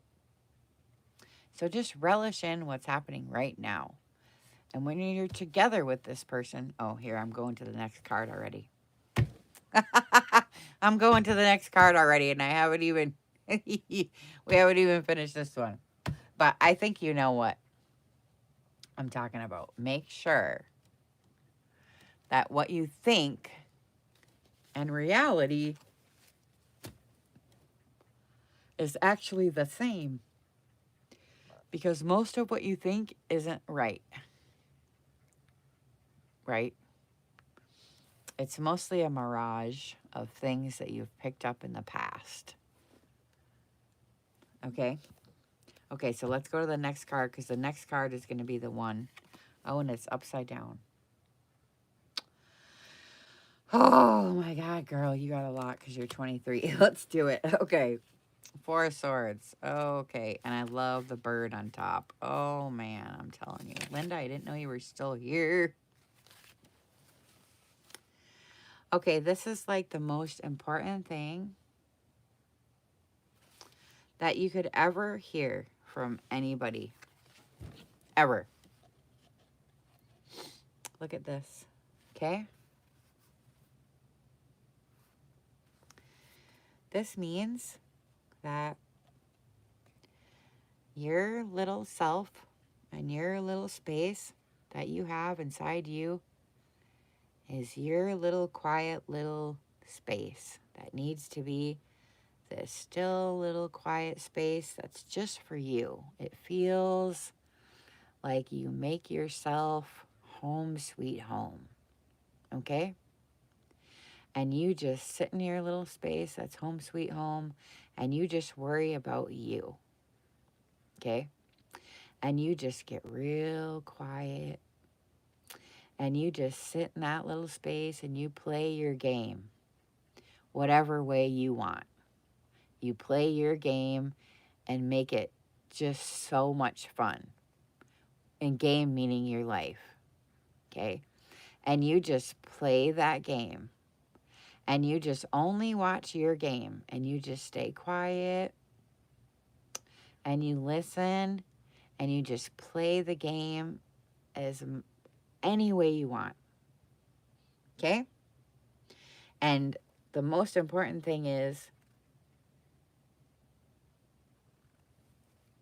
to realize that you aren't your thoughts. And quiet means to let go of the importance of your thinking. Because thinking is not where it's at. Even though people are praised for quick wits and education, thinking stops you from feeling. And that's the worst thing you can do to yourself. Okay? Because you already know the answer to everything in life. You can feel it. The problem is you've been taught to think a certain way. And that always gets in the way of everything. Okay? All right, so let's read the card. And the card is a quiet space. That's what this card is. The Four of Swords is often known as the meditation card. It indicates that you are in or have just gotten over a difficult time and need to rest. And rest can only come, okay, I'm not reading right now, but stopping is the only way that rest can happen. And stopping means that you just stop everything so that you can sit there and be content. Okay? You need to rest, reflect, and reconnect with yourself. When you're troubled, your mind plays tricks on you, right? So quieting the mind, that's what we were talking about just a second ago. Imagining hopeful escapes or tragic demises. Okay. So you like to imagine the scenarios. If he does this, then I'll do that. If she says that, then I'll say this, right? And then if that happens, then I'm going to do this, and it's going to be this horrible tragedy, and oh my God, right? And you're living in this fantasy world instead of actually dealing with what's actually happening. You're in your head all the time thinking up the scenarios, right? So quiet all that stuff down, because what you think really doesn't matter. I'm sorry to say that, but it really doesn't, because even what you think, all of it's not going to go that way anyway. And all that is just wasted energy. And you just need to rest. So just let all that fall away and relax, okay? So quiet your mind is an act of humility, which allows you to enlist divine intelligence, right? So nothing can come through for you unless you've stopped. And if you're looking and answering and asking for questions like you come here to me, you won't have to, because you'll be quiet enough that you'll know or you'll feel or you'll understand, or you'll get a vision or something. But all the worrying and all the imagining, all that stuff is keeping you from your own wisdom. Because you don't need me to tell you anything. You only need to be quiet enough to listen to hear your own. Okay? So, quieting your mind is an act of humility, because what most people do is they feel their thoughts are important and they give their importance to their beliefs, and then they're stuck there because the world isn't really made up like they've told you. So it's important to not have the belief system. That way reality can come through and you can see the depth in all things rather than staying on the surface of worry, right? Okay? Okay, yes, divine intelligence in your true voice. Okay, oh, and this is important. It doesn't make the problems go away, but in the space of stillness, you can bring fresh perspective and invite new ideas. Well, I just told you that. Without, without being still, nothing can come through, and your own voice will always be lost. So you don't ever have to look anywhere for anything. It's always right here, right now, within you. Always. Okay? So that's why I wanted to make sure that I didn't even want to read you, because you were so focused on the other. Remember in the beginning, I kept avoiding you. So make sure that you don't let the fear stand in the way of your next relationships and your love for life, right? Including the heartbreak and the stuff. And then don't let your snottiness and what you think you know ruin anything. And then get rid of these ideas and these ideals that people are trying to make you. You know, at being 23, that people are telling you, you need to do this, and you should be this way, and you should be this way, and, you know, this and this and this and this. And a lot of it, you know, is a bunch of crap. So you've really got to figure out for you and your space and and how you're going to run your life. Really look at the decisions you're going to make, because, you know, you're going to have to live with it. So quiet the mind so that the wisdom can come through. Okay? There you go, Missy. Seeing if my battery's low. Looks like my battery's low. Yeah. Yep. Well, we can talk a lot about self-love too, you know. That's another whole concept. It separates. Well, let's just... Yes. Don't beat yourself up about everything. Is basically be easy on yourself. Okay? And just listen. You're welcome.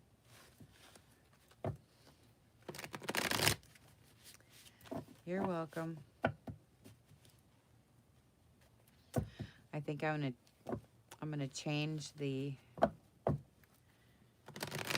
name of this. Linda, you're still here. Did you want a reading, Linda? And then we can be done.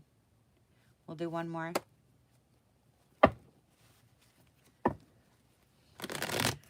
Or do you not want to, Linda? I feel like you're kind of private and you might not want to, huh? Linda's shy. I don't know if she's going to want to do it. Is it crossing the line for you, Miss? Yeah, quiet the noise and be. Linda knows. Yeah, sometimes it really slaps you. I know sometimes it does that, especially at your age. I know a lot of it's tough to hear, but it was relatively easy on you. I didn't pull any unicorn cards for you, but because we can just go on and on, but you want to do one, Linda? Oh, 1221, you've got to. That is my numbers, girl. Oh my God. You guys don't even know. 1221. Okay, so I was born in December and 21st is my anniversary of my husband. 1221 is also this year, 1221 was the day Jupiter and Saturn, the Great Conjunction, right, happened. So it was a big deal cosmically for that and spiritually too. Also was the same day my little new dog was born, 1221, so that's why I named her Jupiter. And now Linda's last comment just came up, 1221, so this is going to be a good one. Oh, girl, come on, come on with your question. This is going to be a good one. You got a question you're going to pose. She's got something weighing on her, so you got to give it up. Remember, don't ever ask the universe why. You only ask how.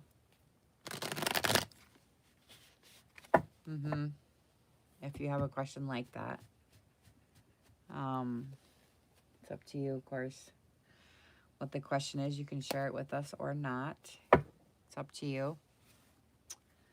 But it is encouraging to know that the cards are, and I am seeing correctly. So anything you offer is going to be helpful. So right now while I'm shuffling, you should be asking for any of your guides to come through and help give you any messages. You can pose your question and see what and who's going to come through to help. And let everybody know that we're only asking for healing.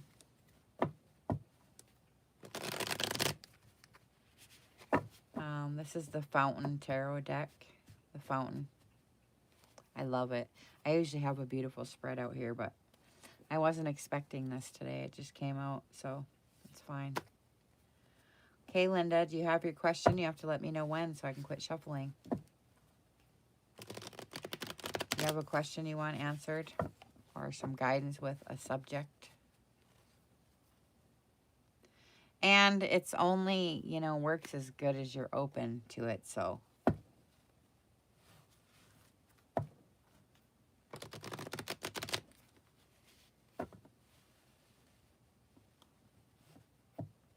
You're so cute, Linda. The feeling I'm getting is you're so timid. Are you scared what the answer is going to be? She's afraid. Yeah, the fountain. Yep. It's really pretty. I don't know if it's fear necessarily. It's just uncertainty. Yeah, the fountain. It's really nice. I love this one. I have a lot of decks, but I love this one. It's really pretty.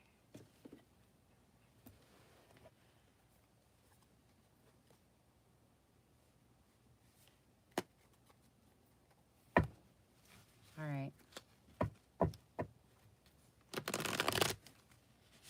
I love it too. It's a really good deck.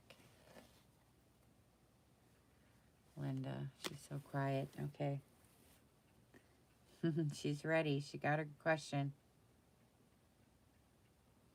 I just feel so like I can't stop shuffling. For some reason.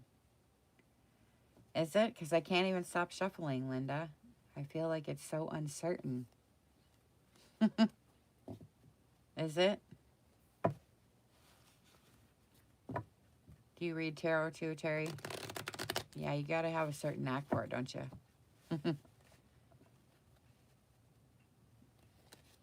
Yeah, this one's really good. I'm honing in on Linda here. Yeah. All right.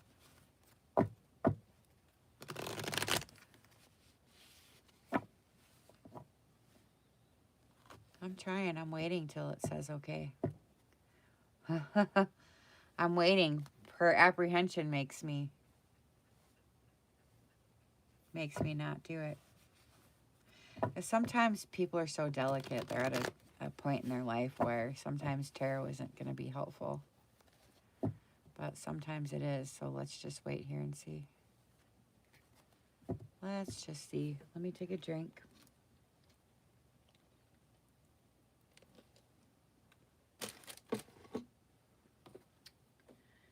You're okay, Miss Linda.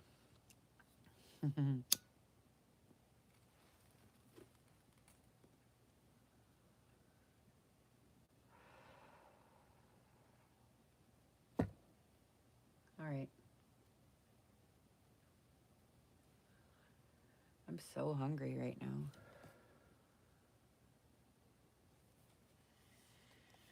All right. Let's just see. Girl, girl. Do you know what you just got? You got an upside down devil card.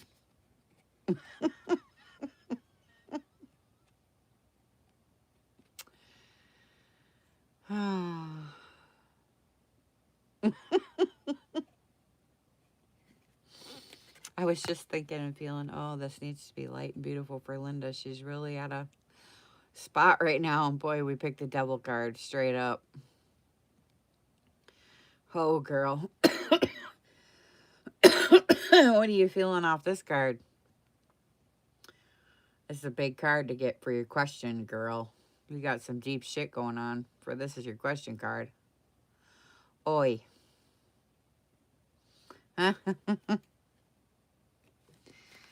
Oh, boy. I should have shuffled some more. No, this is actually a really good card. So let's go to it. Absolute change. We'll get to it. Devil's a good card, actually. Hello. We're doing a reading for Miss Linda. Okay, this is the bondage. Bondage to indulgence card, miss. This is your question. Wow. All right, hold on a second here. Bondage to indulgence. All right. Let me just listen here, what it's telling me. Okay. So let me read the thing to you and tell you what it says, and then I'll tell you what the feeling is, okay? All right, so the forces in life that genuinely move us forward are not always black and white. They are complex and powered by fearsome and sometimes dangerous energy. The devil card's not about evil. It is about the forces of desire, indulgence, and abandon. Natural human qualities that flow in both directions, resulting in either growth and freedom or bondage and addiction. You can book a reading, miss, in the description box there. There's a link. So this is a deep card here, boy, oh boy. Okay, so I can't move past this here until we talk about this because your natural human qualities that flow in both directions, okay, resulting in either growth and freedom or bondage and addiction. So you have to really be careful when you decide your decisions that need to be made are giving you freedom and you feel relief rather than bondage and addiction, okay, which is doing things you think you should do just because it looks good or it was like the tradition or like it's expected of you. You kind of got to let all that go so that you can have peace and growth and freedom rather than pleasing others, okay? The solution is extreme honesty with yourself and an assessment of what is actually needed. Surrender, commitment, restraint. The qualities themselves do not enslave you. Only we can do that. So it looks like you've got some choices to make.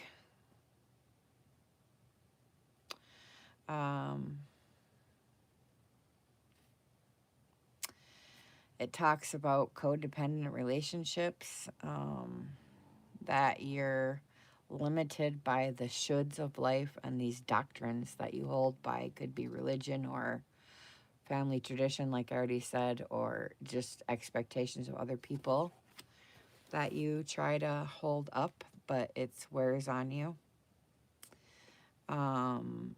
So you have a choice between indulging that or showing restraint.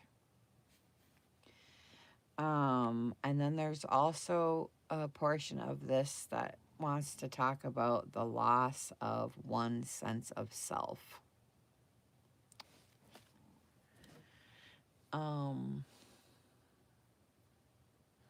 I think probably because you do for so many other people that your sense of self is lost, or, and you got to direct me here, Miss Linda, to let me know if we're going in the right direction. Because if you tell me, then I can dig deeper there. If you don't tell me, I can just give you a general reading and we can just go through real fast. You know what I'm saying? But if you say, oh yeah, that's it right there, then I can dig there. But it's up to you how you want your reading to go, you know. So anyways, let's see, what does this say? And then I'm only got 10%. I better hurry up. Okay, bondage to indulgence. So the indulgence is, let me see, am I doing this again with the low? I am. Low battery. My low battery.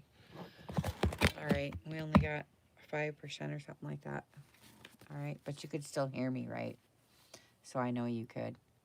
Okay, bondage to indulgence. Okay, we're on the right track. Okay, good.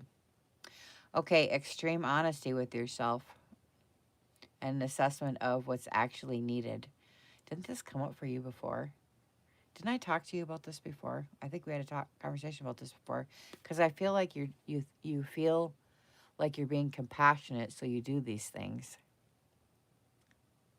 But you're doing it and you're hurting yourself at the same time.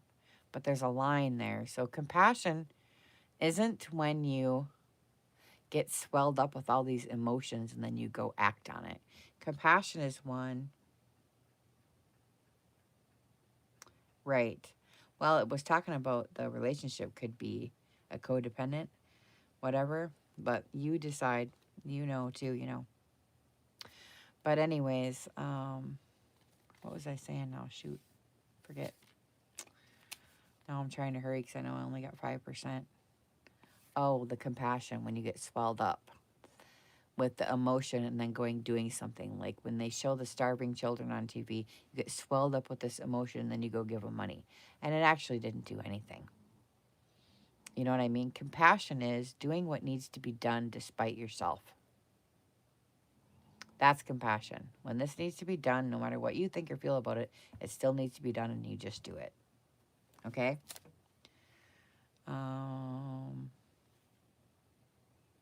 And make sure your qualities that you have are giving you freedom and they're not your bondage, okay? Because I know that you like to do for others, so make sure that you are not doing it and negating yourself. 9 of Cups upside down again. So this one is the Miss Abundance, only there's some stuff going on with it. So this is your past card, showing up in the past of what might have got you to this scenario right now. And this is the 9 of Cups, which is the abundance card, where you share your happiness and share your joy, and people come to you because you emit that, and you have extras. But it came in upside down. So that means there's a little bit of, well, I forget the words, so let me just look it up. 9. It's like a little bit of, and I know you're not bougie. So I'm trying to feel what the heck this could be for you. It's the shared happiness card, and it came in upside down. Oh, snobbiness, snobbishness, selfishness, superficiality, and corruption from your past. Okay, but it's the really good card. So when it comes in upside down, it's an odd thing because the card is shared happiness, and he sits with his 9 cups, and he's inviting anybody who wishes to share his joy and contentment, you know, and let's see, emotional fulfillment and satisfaction, a powerful card of giving and receiving. So you have a good flow in your past of that, but as he reflects back on events and choices that brought him here, he gives thanks. As the phrase goes, hi, Miss. Hi, Maxie. Joy shared is happiness returned. You have been blessed, and now is a time to welcome others to the table for an abundant feast. But it came in upside down, so there's a little bit of superficiality that came with it. So only you know what it's talking about, but it's about your past. So even though you had all these good times and all this good stuff, it was tainted with some selfishness, superficiality, snobbishness, and corruptness.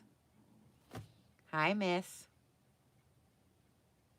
Thanks for stopping in. We're doing a reading for Linda. I only got a few more % left. I'm almost done. I've been doing this for quite some time, so we're on our last one today.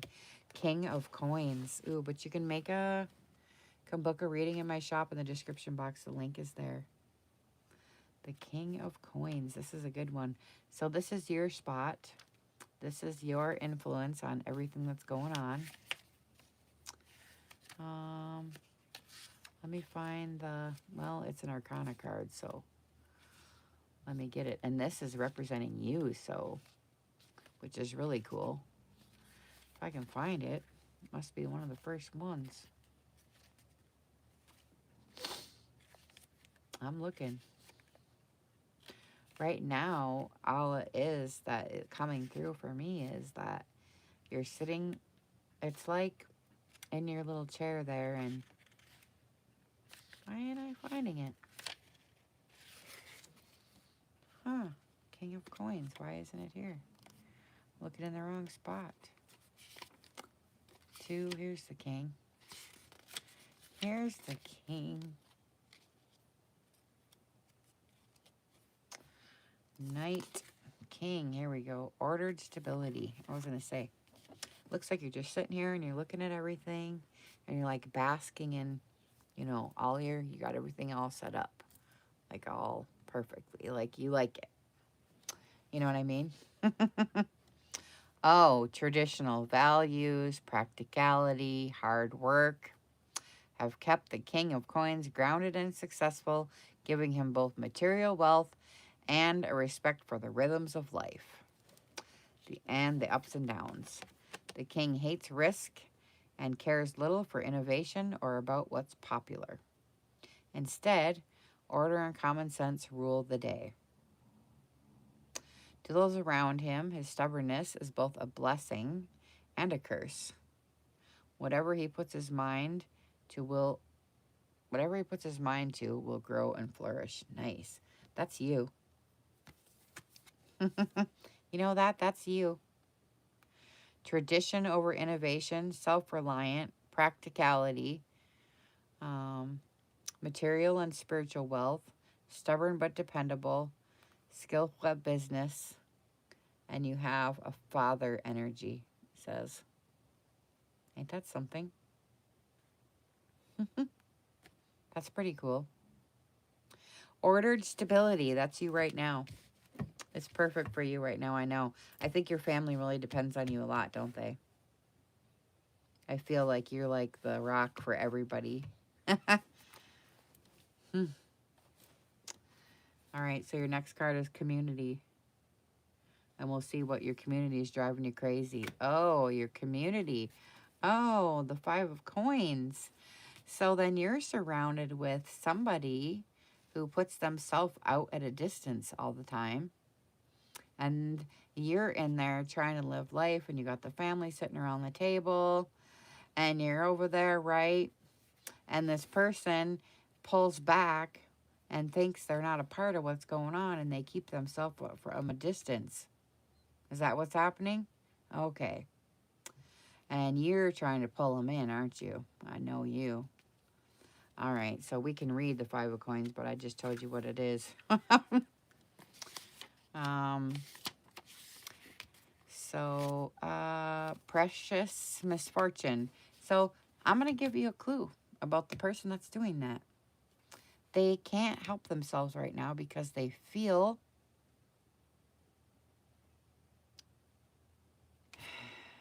it's all about ego. Is it your husband? It feels like a man.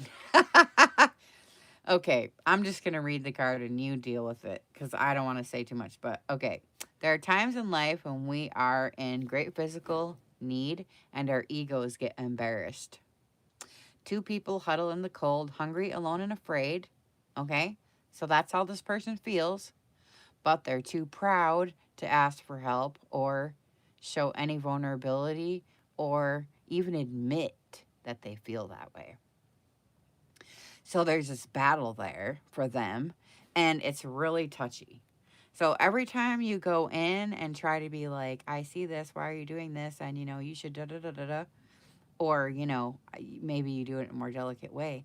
They get real defensive when they want to do this because I don't feel that way. You're crazy, like leave me alone. It's not like that. I'm fine, right? Oh, it's your brother? Okay.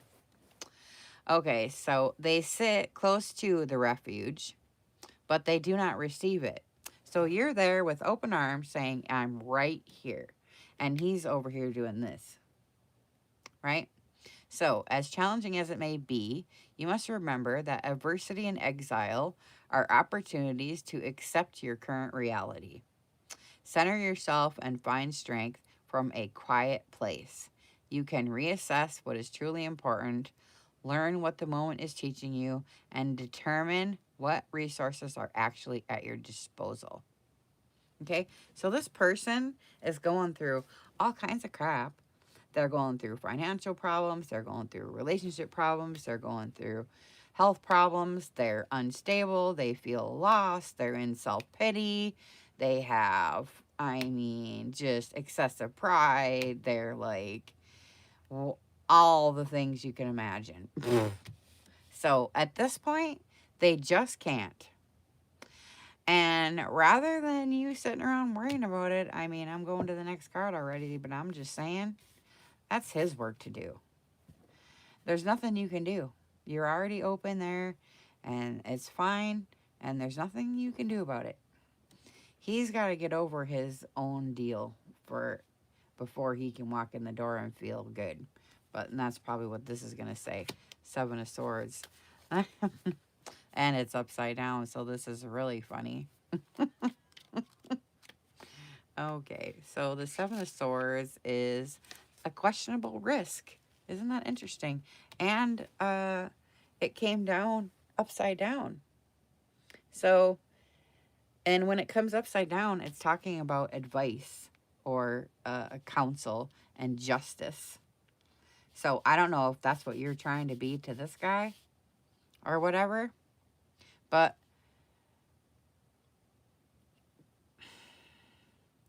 on the flip side of this is deceit and betrayal and a potential loss.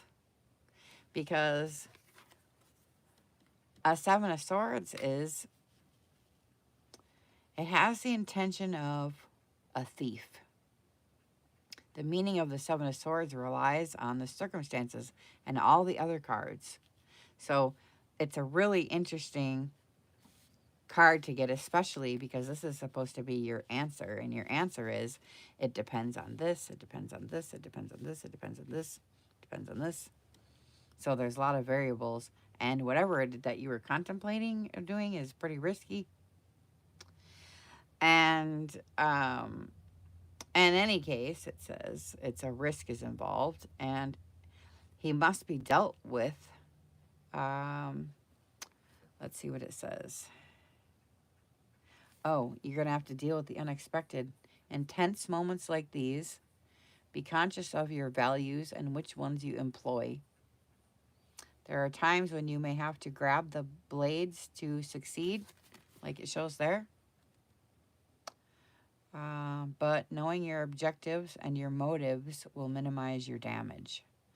And we were just talking about your motives to make sure that what you're doing is giving you freedom, because you can't do anything about this mess.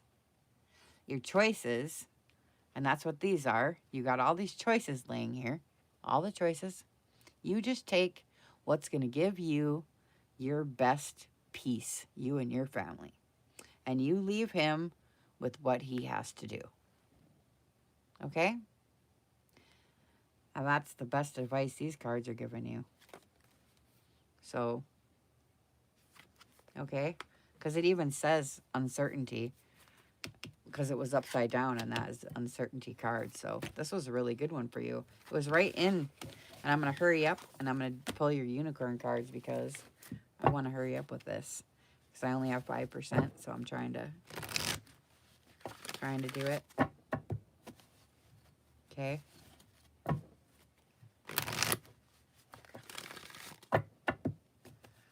Hey, I appreciate the thumbs up for this video and any sharing of it on your pages and any tips you want to send or bookings you want to do. Oh, well, this is his work that he's got to do. I know it's tough, but, you know, you got to step out and have your own peace. And anytime we suffer, you have to find your doorway to freedom with that. And that's the decisions that you make, whatever frees you up from the anxiety of the whole thing, you know? Okay. Miracles. Oh. All right. So your miracle is on its way, and your hopes and your prayers have been answered. And sometimes we really need a message from the universe that says, I heard you. You know? Surrender the bow. Surrender the bow? What's B-O-W? What does that mean? I mean, I know what surrender is, but surrender the bow? Does that mean, like, stop the fight? Like a bow and arrow? Surrender?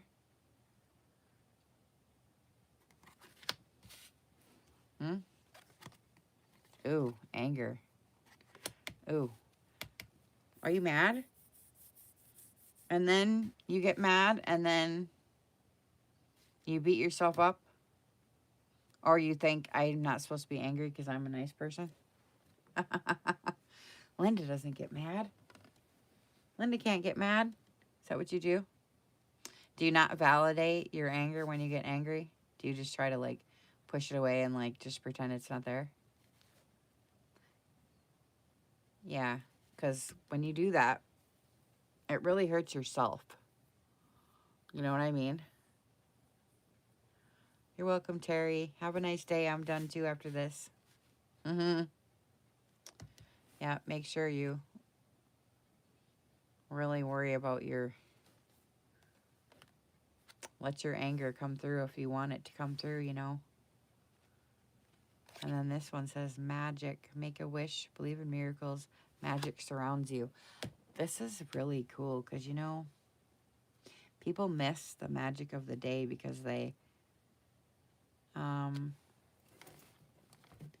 so busy worrying about everything. But I want to read you this because there's something in here for you. I'm going to read it to you. Because magic isn't what we think it is. And I want to read what this says to you in case. Because you got two miracle cards. You got the miracle card, and this one says, believe in miracles. And then you got this anger card here. So you tell me, Miss Linda, why you would get a miracle, and then you got this anger card here. Only you know, but you know. Okay, unicorns and fairies have come together to remind you of your connection with magical beings, and they invite you to ask for their combined support. A situation in life may need, wait 1 second, may need extra,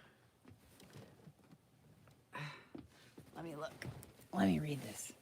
I want to read this to you because need extra help to resolve quickly and easily.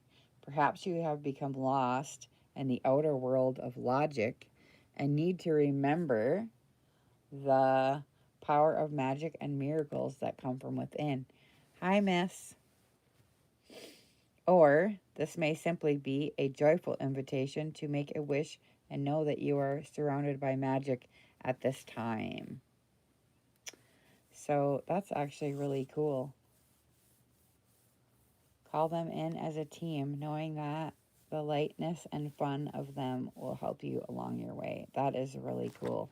So, like I said, only you know, because you have like all this help. All